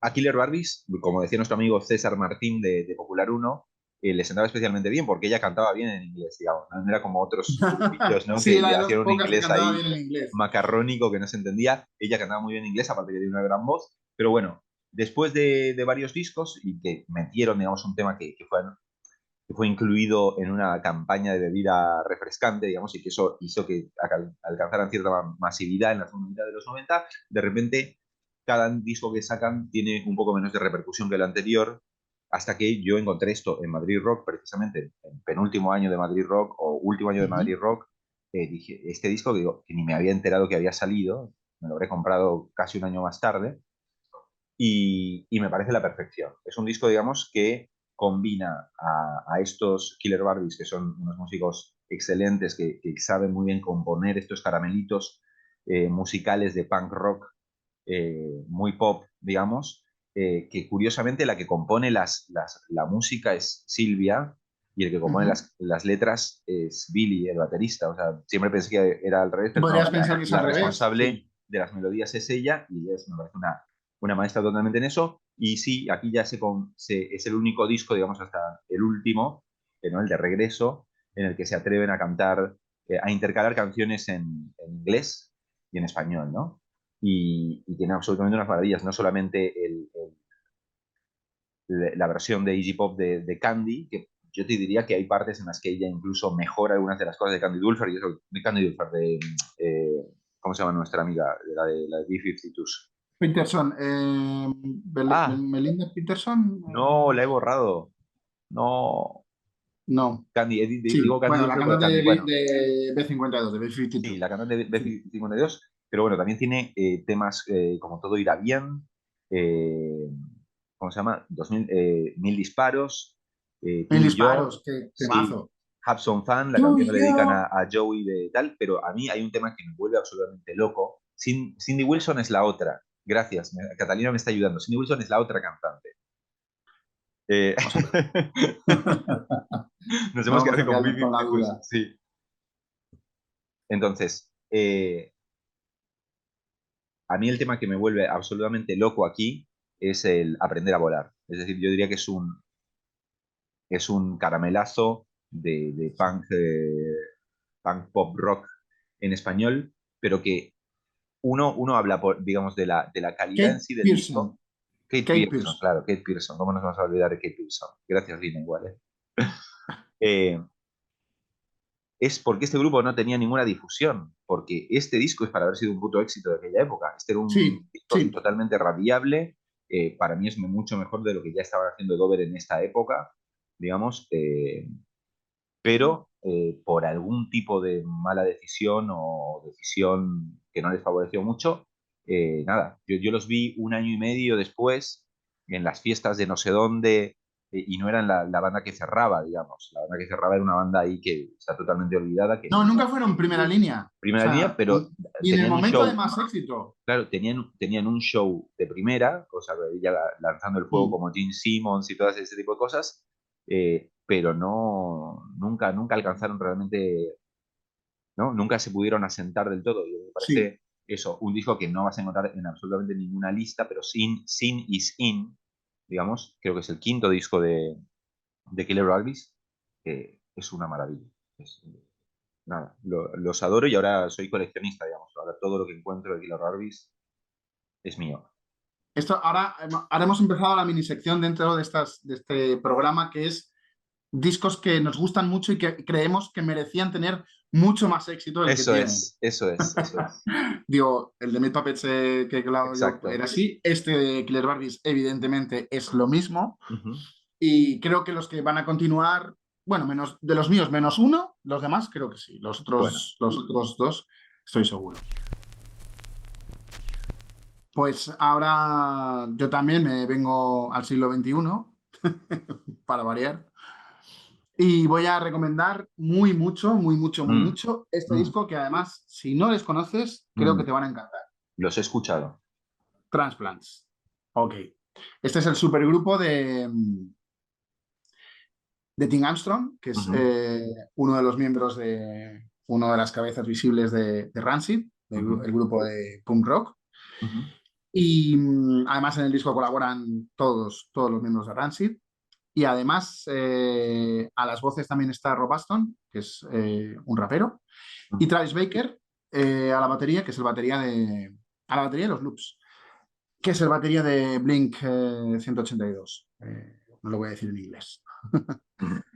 Este disco, pues, es como el proyecto aparte tanto de Tim Armstrong de Rancid como de Travis Baker de Blink-182, es decir, cuando sus respectivas bandas más grandes les dejan un hueco, pues se dedican a hacer este punk rap y mezclan, es muy divertido y muy fresco, además muy cañero.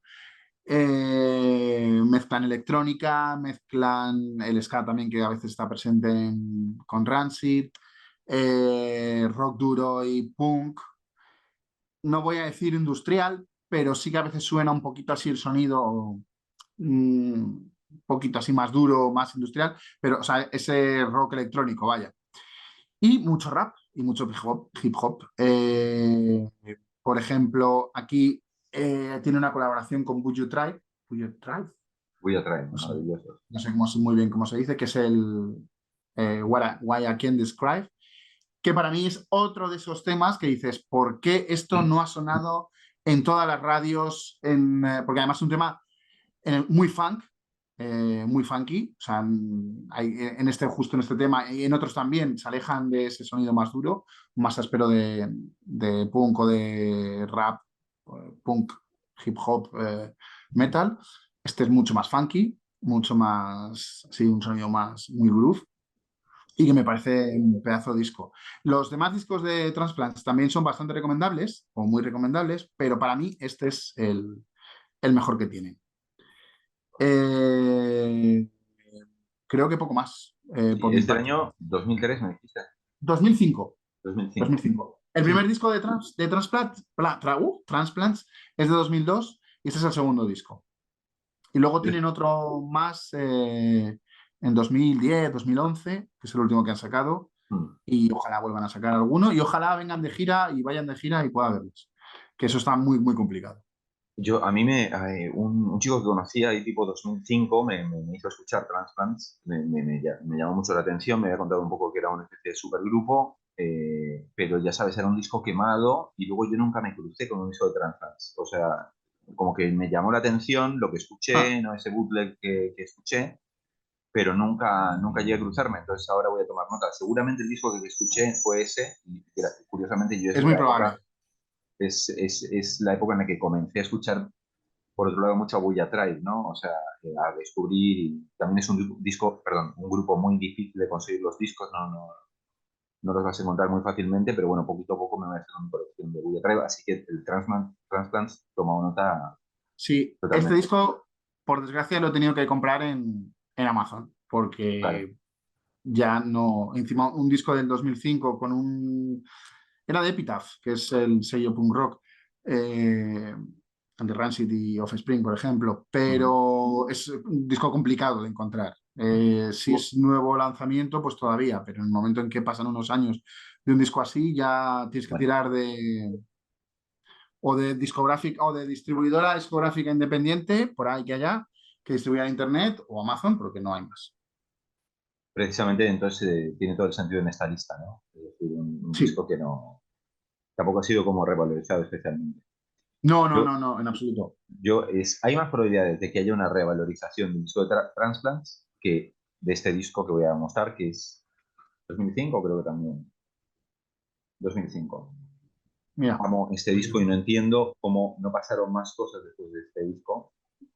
Es el primer disco y uno de dos nada más de Juliet and the Leaks. oh, qué discazo. You're Speaking My Language. Año Yes, baby. 2005 es una obra maestra. Este disco sonó en su momento, pero no fue un gran Sí. éxito. Sonó, Mm. digamos, no solamente se demuestra, digamos, yo creo que de toda esa generación de actrices que Juliette Lewis es la mejor de todas, digamos, o sea, me está posando, está realmente, ¿no? No, Todo lo que ella canta me lo creo, pero bueno, es ese sonido, digamos, un poco como que también fue beneficioso que saliese en la época en la que estaban triunfando gente como los Strokes, empezaron a salir eh, los Arctic Monkeys y ese sonido guitarrero, digamos, de inicios de los 2000, pero que a la vez tiene como mucha de la herencia esa de el rock, no te digo, no sé si lo diría más ahora, pero bien entrador, bien chicle, digamos, de gente como determinadas cosas de Joan Jett o de Pat Benatar. Yo escucho cosas de Sí, Pat, mucho una de... onda, un amor a Pat Benatar, un amor a Joan Jett, muy claramente en este disco, ¿no? Para mí es de esos discos que dices, me lo pongo de principio a fin y listo, el disco pasa y lo voy a disfrutar, pero sin frenar. Yo creo que este disco no tiene canción que digas, esta me molesta un poco, tanto cuando está en el high speed rock and rollero, ¿no? Sí. Guitarra sucia y todo eso, como en la balada un poquito más, pero siempre son como power ballads bien de rock, digamos. La verdad hacen un trabajazo que incluso a pesar de que tenga esas reminiscencias que te digo de ese sonido, no es retro, tampoco suena retro, ¿no? O sea, es un grupo de los Sí. 2000 adueñándose de algunas de las mejores cosas del rock radiable de los 80, ¿no? No cuesta mucho imaginarse a Juliette Lewis con 8, 9, 10, 12 años escuchando en su casa a Pat Benatar y a John Jett. No cuesta nada, Total, ¿no? O total. sea, estoy seguro. Está clarísimo. Y bueno, eso yo voy a Seven Sign, me parece una obra maestra, God Love to Kill me parece una obra maestra, y luego hay cosas como You're Speaking My Language, American Boy, que son absolutamente Sí. maravillosas. No le sobra nada a este disco y no entiendo cómo no está más valorizado. No tengo el segundo, pero estoy en ello para ahora también, de alguna manera, ¿no? O sea, de Yo importancia no en tengo grupos de ninguno de los estilo, dos y me gustaría. conseguirlo. Mm. O sea, yo digo que cuando estés ahí en un raid de compras, te súper recomiendo Sí, para tenerlo súper va en tu colección. habrá que buscarlo. Habrá que buscarlo. El siguiente, aparentemente parece una elección extraña, ¿no? Porque además, a lo mejor te digo el nombre y no vas a saber quiénes son, pero luego vas a decir, pero en serio. BDI, 2011, claro. Este es el BDI. de Liam Gallagher. Liam Gallagher. Exacto. Ujú. Sí, porque ahora lanzó dos discos, fue justo el grupo que montó cuando disolvieron Oasis, y este es el primer disco. que es un discazo. O sea, es un sonido Beatles y Stones. De hecho, hay una canción que se llama Beatles y Stones. Ujú, Es lo mejor que ha hecho Liam Gallagher desde los dos primeros discos de Oasis. Es decir, Liam Gallagher en solitario sin su hermano es lo mejor que ha hecho. ujú. Aunque el último disco que ha sacado ya en solitario no está nada mal. Otro disco que no está en Spotify. Oh, eh, qué raro. es, sí, es raro, porque el segundo disco sí que está. Eh, o sea, tiene temazos como el Millionaire, que es, y el de Roller, que creo que en el momento, bueno, creo no, lo sé. En el momento sí sonaron un poquito, por lo menos aquí en Europa, no sé por allá, pero en Europa sí que sonaron un poquito. No en España, pero sí en Inglaterra, evidentemente. Y es un disco que no tiene, quizás solo hay un tema que podrías decir que es un poco prescindible.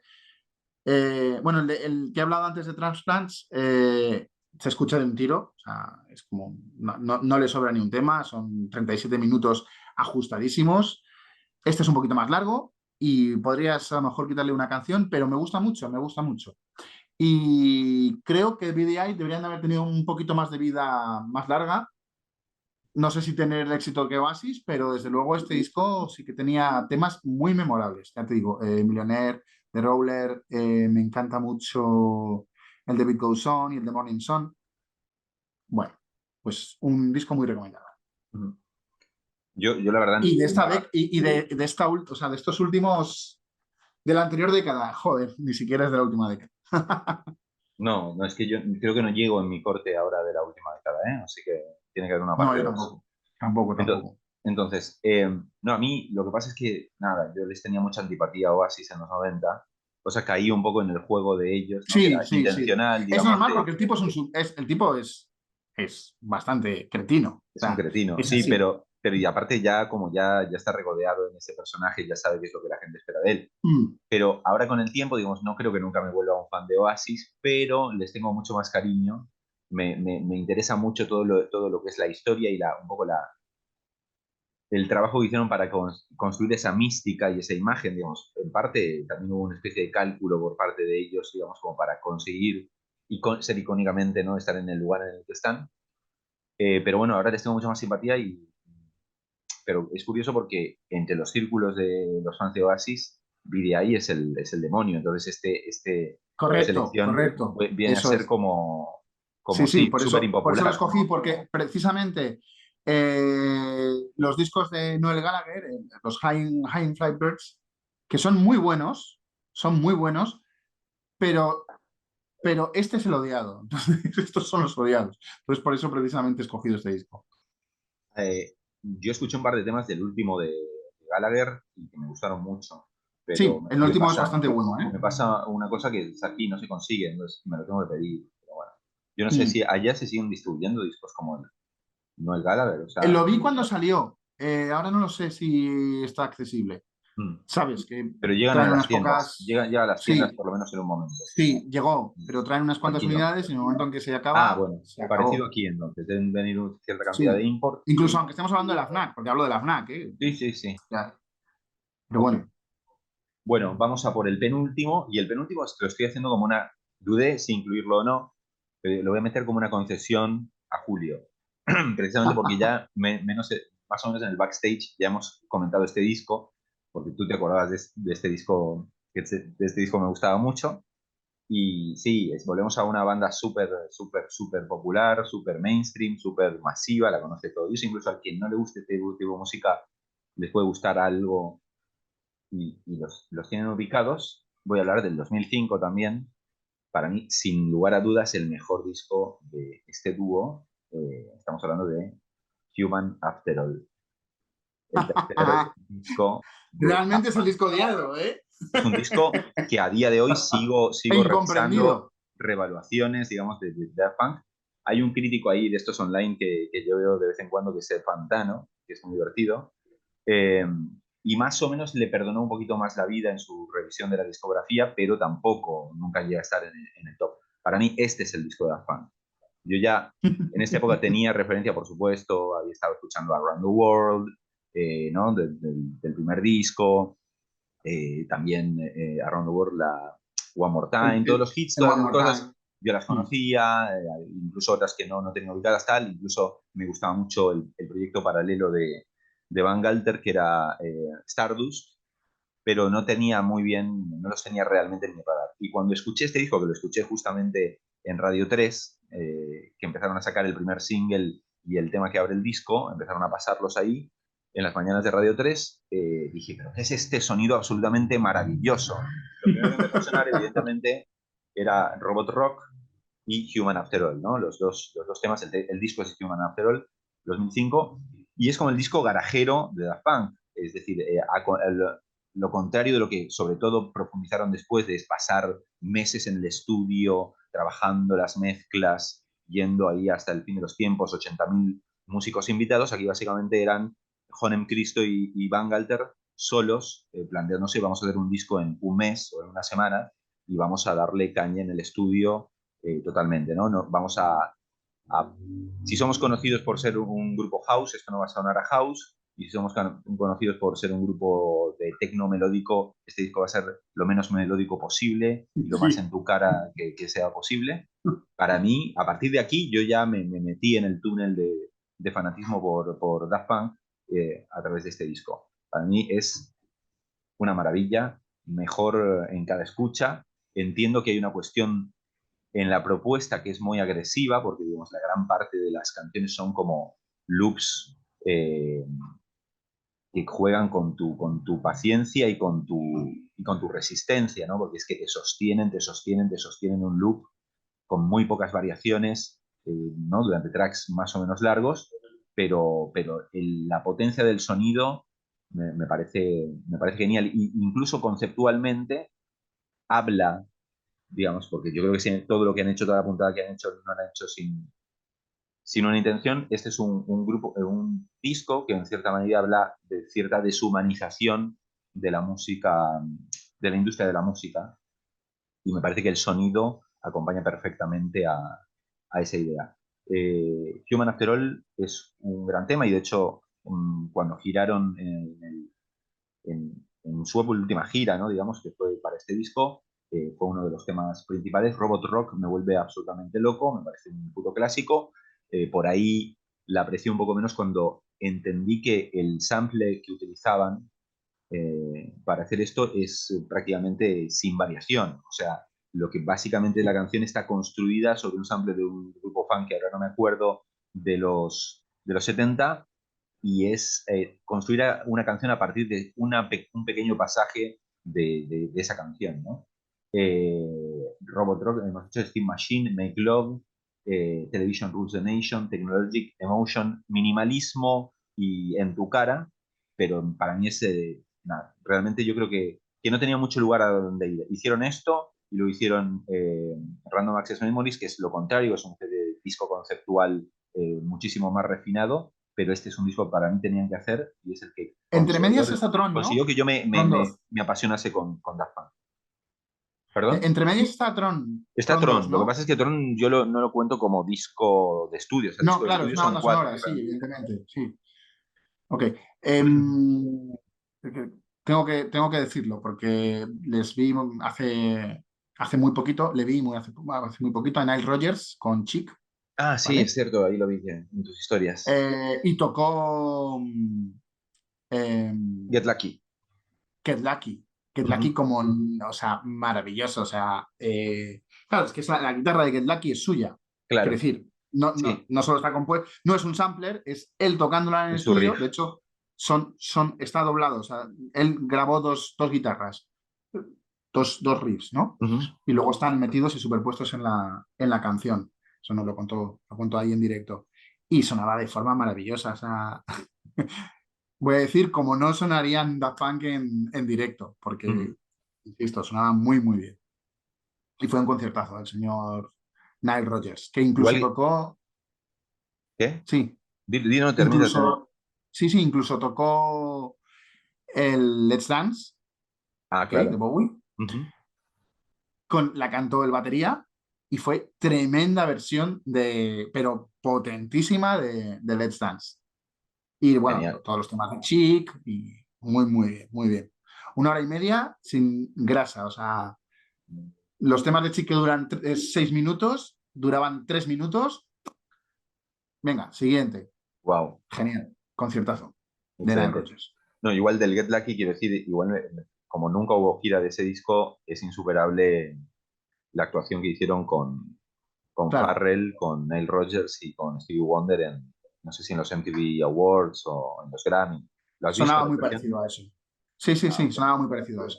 Sonaba muy parecido. ujú.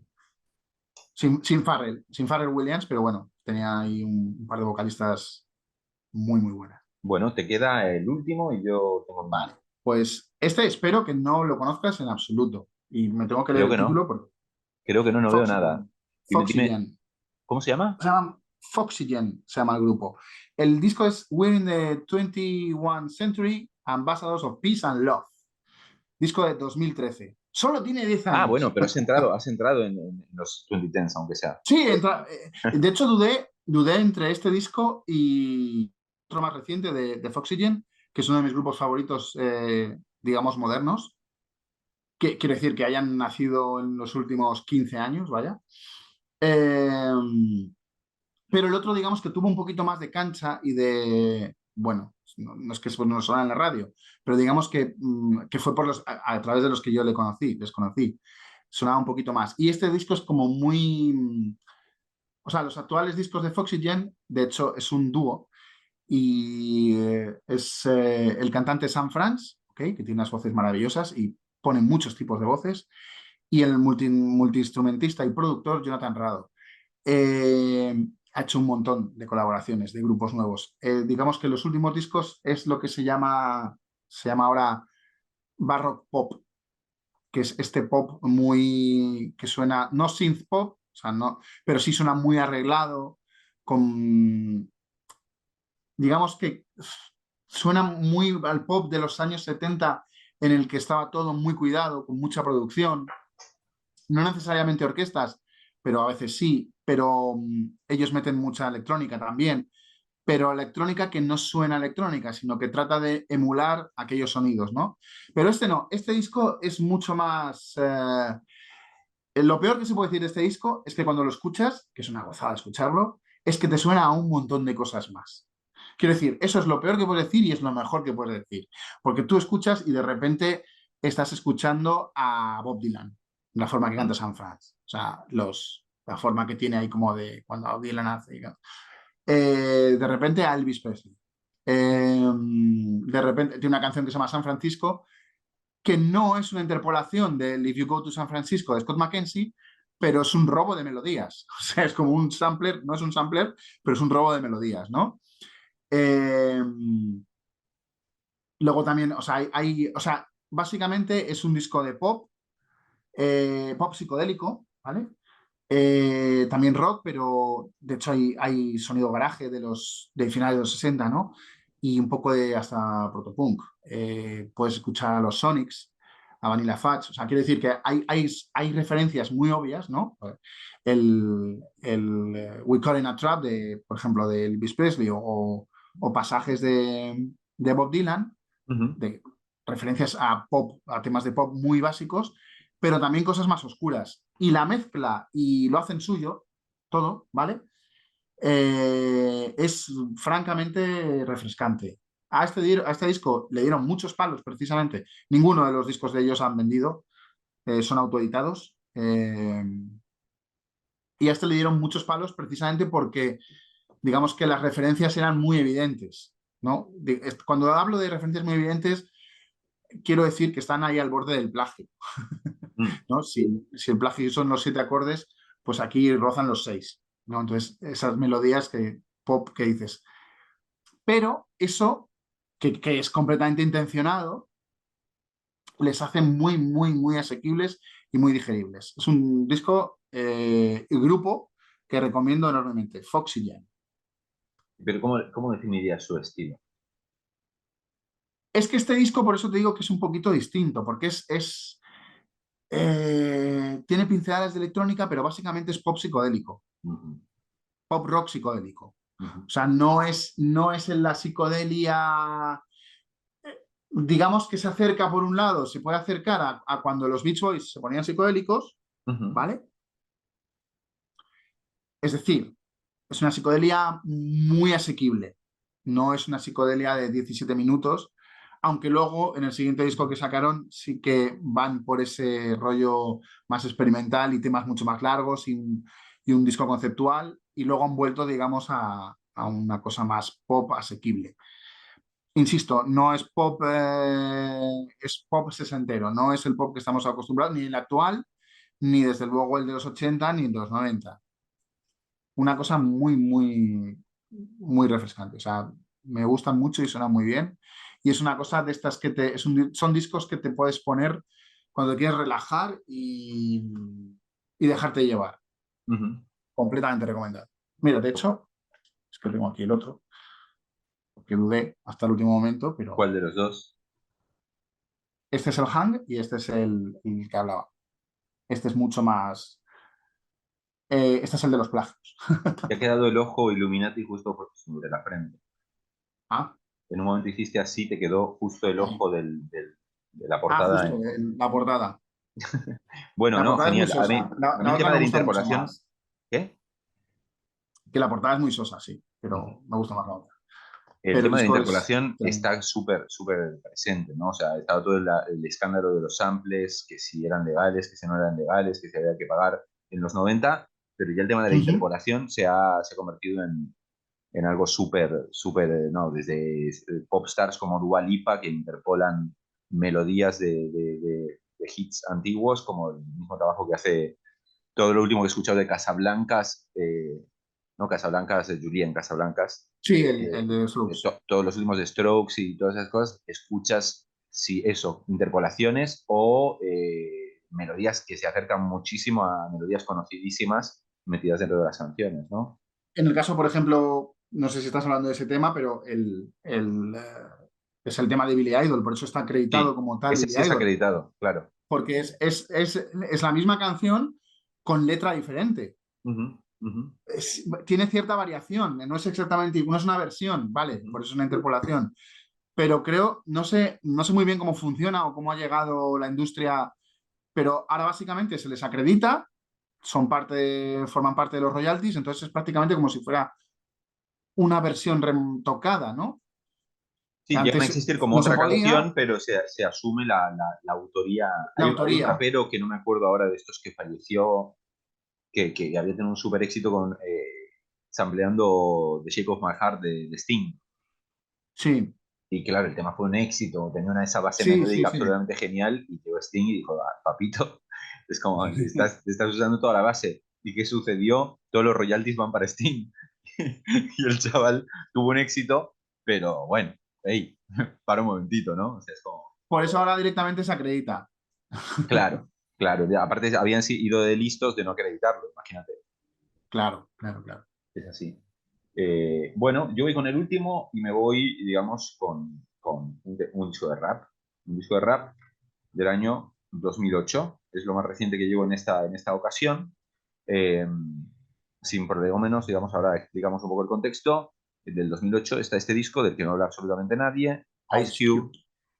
Raw Footage. Ok, Ice Cube sale claramente de una historia muy reivindicada, que son NWA, ¿no? Han tenido como ese revival a través de la película y mucha gente se ha enterado un poco bien de cómo es la historia con lo que pasó con NWA. Y dentro de los círculos clásicos del rap se lo considera como un MC muy importante, digamos, hasta el año 94 más o menos. No sé si es cuando saca Lethal Injection o Death Certificate, no me acuerdo. Hasta ese momento sí que lo considero como uno de los raperos, los MCs más emblemáticos. Y a partir de ahí él empieza a espaciar un poco sus trabajos y empieza a dedicarse al cine, a ser un entertainer, tanto actuando como produciendo o dirigiendo, y un poco su negocio, digamos, como entertainer principal pasa a ser ese, ¿no? Aparte de otros que tiene, digamos, Sí. pero le va muy bien económicamente dedicando sus esfuerzos a la producción y a la actuación en películas, Es ¿no? el Entonces, productor de la película, de. ¿Cómo es de, Compton? de State of Compton, sí, sí, Sí, sí. de Compton. Sí, Sí, pero él sí, es el tiene un productor. montón de películas de comedias, digamos, para el Sí, los mercado norteamericano. Friday estos, ¿no? Are We There Yet? Tiene un montón de estas películas, digamos, que funcionan muy bien en Estados Unidos. De hecho, llegan como al top digamos. Entonces, él aparcó bastante su carrera y es interesante que él incluso dice que para él el sacar discos, que aunque realmente no lo necesita, ¿no? Porque entre giras y otros emprendimientos y producción de películas, pues él no necesita componer nueva música, pero dice que él ha reservado los discos, digamos, como su expresión artística. Entonces, como que no le importa realmente si es algo como relevante comercialmente. ¿No? No necesitaría hacerlo, es como Alice Cooper cuando hablábamos la semana pasada, Sí, pero lo digo, hace porque le gusta. la vez pasada, la semana pasada. Eh, pues nada, este es el primer disco, tenía uno anterior que tuvo cierto éxito, que se llama Laugh Now, Cry Later, pero unos añitos después saca este, lo compré ciegamente, me gustó la portada, dije, bueno, Ice Cube, estaba viendo un montón de sus películas en aquella época, toda la saga de los Friday, que soy súper, súper fan, y me lo compré. Y es, la verdad, como un disco que no responde a la época, es un disco que realmente para mí es el Ice Cube duro, ideológico, baja línea, que se caga en todos, digamos, sin buscar realmente ningún tipo de hit. Tiene para mí lo que viene a ser una de sus obras maestras, que debería haber sido un éxito, pero que nadie se esforzó mucho en promocionarlo, que se llama Gangsta Rap Made Me Do It. El Gangsta Rap me hizo Gangster hacerlo. Rap Made Me Te Do It. recomiendo ahora mismo, yo sé que tú no eres tan en esta línea, pero búscate ahora la canción Gangsta No, Rap Made Me pero Do It. a Cube sí. Ice Cube es una bestialidad, le, le da en el carnet de identidad absolutamente a todo el mundo. Y por supuesto, volviendo con el tema de dejar de, como nos sigue pasando aún hoy, de ponerle a las obras artísticas o a la música o al cine la culpa de los problemas que pasan en Estados Unidos en este caso, ¿no? Entonces, un discazo que es eso, es como un disco old school que tranquilamente podría, si te dicen que este año es del año 94, por ahí te lo crees, porque no responder para nada a las tendencias, al sonido bailable que se llevaba en el hip hop en esta época, ya con un hip hop más de andar por casa, ¿no? Para mí cada vez se ha vuelto un poquito como más vacío, digamos, hay gente relevante, pero volviendo al Estamos de origen acuerdo, del rap militante y el rap duro y callejero, que él ejercía antes, ¿no?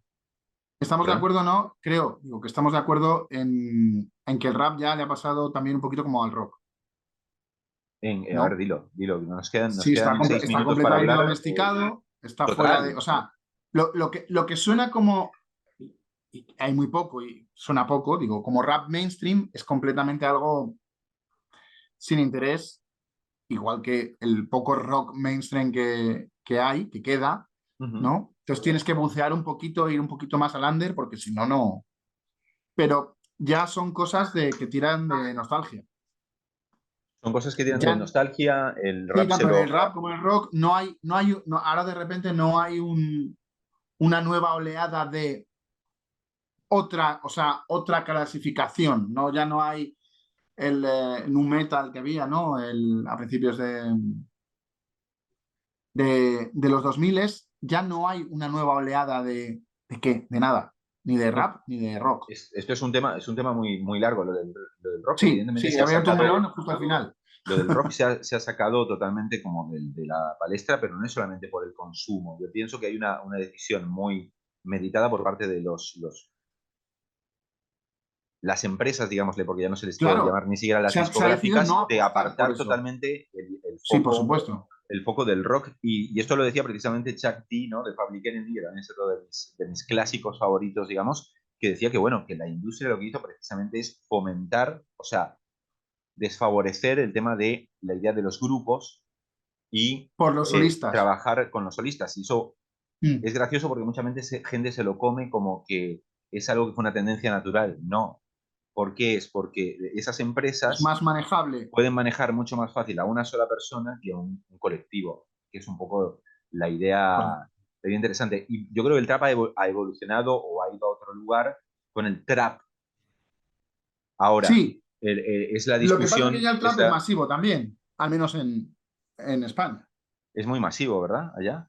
Ujú. Sí, sí, aquí Por eso, pero digo, totalmente. para mí, o sea, quieres decir, si hay gente talentosa dentro de ese movimiento, pero si uno lo ve, es realmente la simplificación y la reducción a la máxima potencia de Sí, lo que es el rap, ¿no? Hay una gran discusión, digamos, que gente como Eminem es atacado, digamos, por gente nueva de la prensa y gente nueva que consume música, porque él, entre otros, como Ice-T, todos de una guardia más vieja, que Sí, se old school. ríen, o incluso que Snoop Dogg, bueno, de esa gente que cuestiona mucho la calidad, digamos, de la música esta. Es como, Sí, tiran cuatro normal. frases, tiran cuatro frutas y diciendo, eso no demuestra ninguna habilidad. No, digo, y aparte hay una cosa que está muy importante. Si os parecéis entre todos, entonces no hay nada interesante, porque lo que tiene que tener un artista de rock o de rap o de lo que sea es tener una personalidad propia. Unidad Y propia, aquí, claro. evidentemente, estamos con un montón de artistas Que que están suenan igual. cortados todos con el mismo, y que se ven Ujú, igual, y que tienen los tatuajes en el mismo lugar, y llevan el pelo igual, y ujú. se tiñen el pelo de la misma manera. Entonces, para mí como movimiento es absolutamente lamentable, y estoy de acuerdo que sí, eh, no ha habido algo realmente superador, digamos, de rap. Sí, bueno, Muchos no, dicen no que la última necesariamente. innovación de rap seguramente viene de la mano de Kanye West, digamos, pero estamos hablando Sí, de los inicios de los probablemente. 2000. Sí. Eh, Como mucho hasta 2010 o cosas así. claro, entonces sí, o sea, mi problema básicamente es que gran parte de estos artistas, los artistas pop, bueno, dos temas, los artistas pop se adueñaron de la estética indie. Entonces, el indie, digo, si le corres el foco al indie y los músicos pop mainstream trabajan con un código como de independiente, rodando la estética, lo puedes ver de Billie Eilish a Taylor Swift, todos Ujú. pues, se apropiaron de la estética indie. O sea, la chica Taylor Sí, Swift, esta que era cantante conservadora country, que ahora las de portadas de los repente es discos como. parece que fuese Fiona Apple, ¿entiendes? Y evidentemente Sí, hay una sí. apropiación de eso, y la estética medio agresiva de los traperos contrasta con lo que realmente cantan, porque es una música letárgica, es una música de me tomo algo y no puedo ni modular tres palabras. O sea, es gracioso que en Sí. cierta manera es como si la depresión grunge pasara al rap, digamos, en la actualidad.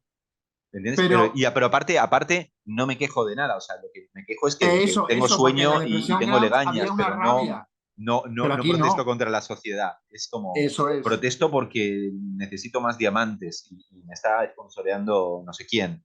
¿Entiendes? Sí, Eso es, no, creo que no ha habido un movimiento más sí, conservador conservador, que, total. que el trap y el reggaeton actual. Independientemente Ujú. de que haya Porque, gente que haga buenas melodías, tenga buena voz sí, y no todo tiene nada que ver. esto, No, no estoy entrando, no es entro musicalmente, la ¿eh? estética y la ideología es lo más conservador, que aparte es eso, agarro con una estética que podría parecer de algo punk, digamos, porque la estética de Sí, gran porque parte de los artistas aparentemente, trap parece como muy sí, provocadora, parece Marilyn Manson en algún caso, pero están sí, haciendo sí, una sí. música de baja frecuencia y te están, Que no molesta, o sea, y te no están molesta vendiendo en el sentido Rolex. de que no es estridente, no es, Sí, tampoco es buena, pero, pero básicamente no reivindican nada, sino es apoyo del statu quo por completo. total, total. Entonces, nada, o sea, O sea, eh, ese es un gran muchas problema. Por eso te canciones pop digo, eran más reivindicativas o eran más que cualquiera de estas. ¿cuál es, perdón? Digo, muchas canciones pop, que estamos hablando de un género que es como Sí, más conservador o más moderado, ¿no? El pop así en esencia, y muchas son mucho más perturbadoras que cualquier canción de estas. O pero es sea, que si uno empieza a ver incluso grupos, digamos, que también están desaparecidos, digamos, pero como los últimos coletazos del rap auténtico, digamos, como Outkast, que era un grupo muy divertido y todo sí. esto, Outkast, Ujú. mirabas las letras y estaban contando cosas. O sea, Sí, sí, Outkast sí, claro, claro. eran bailables y eran divertidos, pero tenían un punto de apoyo moral, pero ahora básicamente es lo que sea con tal de que me sponsoricen, ¿no? Entonces, bueno, eso es una Deloitte. angustia, es una angustia.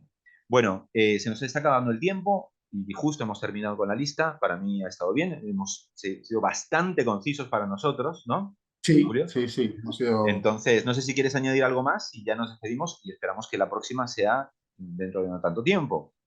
Exacto, pues eso. Que nos veamos y nos oigamos en menos tiempo. Eso Y es, espero que os bueno, haya gustado. Y que, sobre todo, que os hayamos descubierto algún disco eso es. que no conozcáis y que os acerquéis a él y os guste, claro. Bien, si alguien quiere poner algún comentario como para decir, bueno, a mí estos discos me parecen súper underrated, que no hablan ni Dios de ellos, Claro, pues genial, sugerencias. porque aparte incluso nos puede llevar a otros caminos o que se nos ¿no? Sugerirnos otros caminos para los próximos capítulos. Así que mil gracias, las señores mayores del rock volverán en un futuro incierto, pero esperamos que cuando antes. Pero volveremos. Venga, Hasta hasta luego. luego.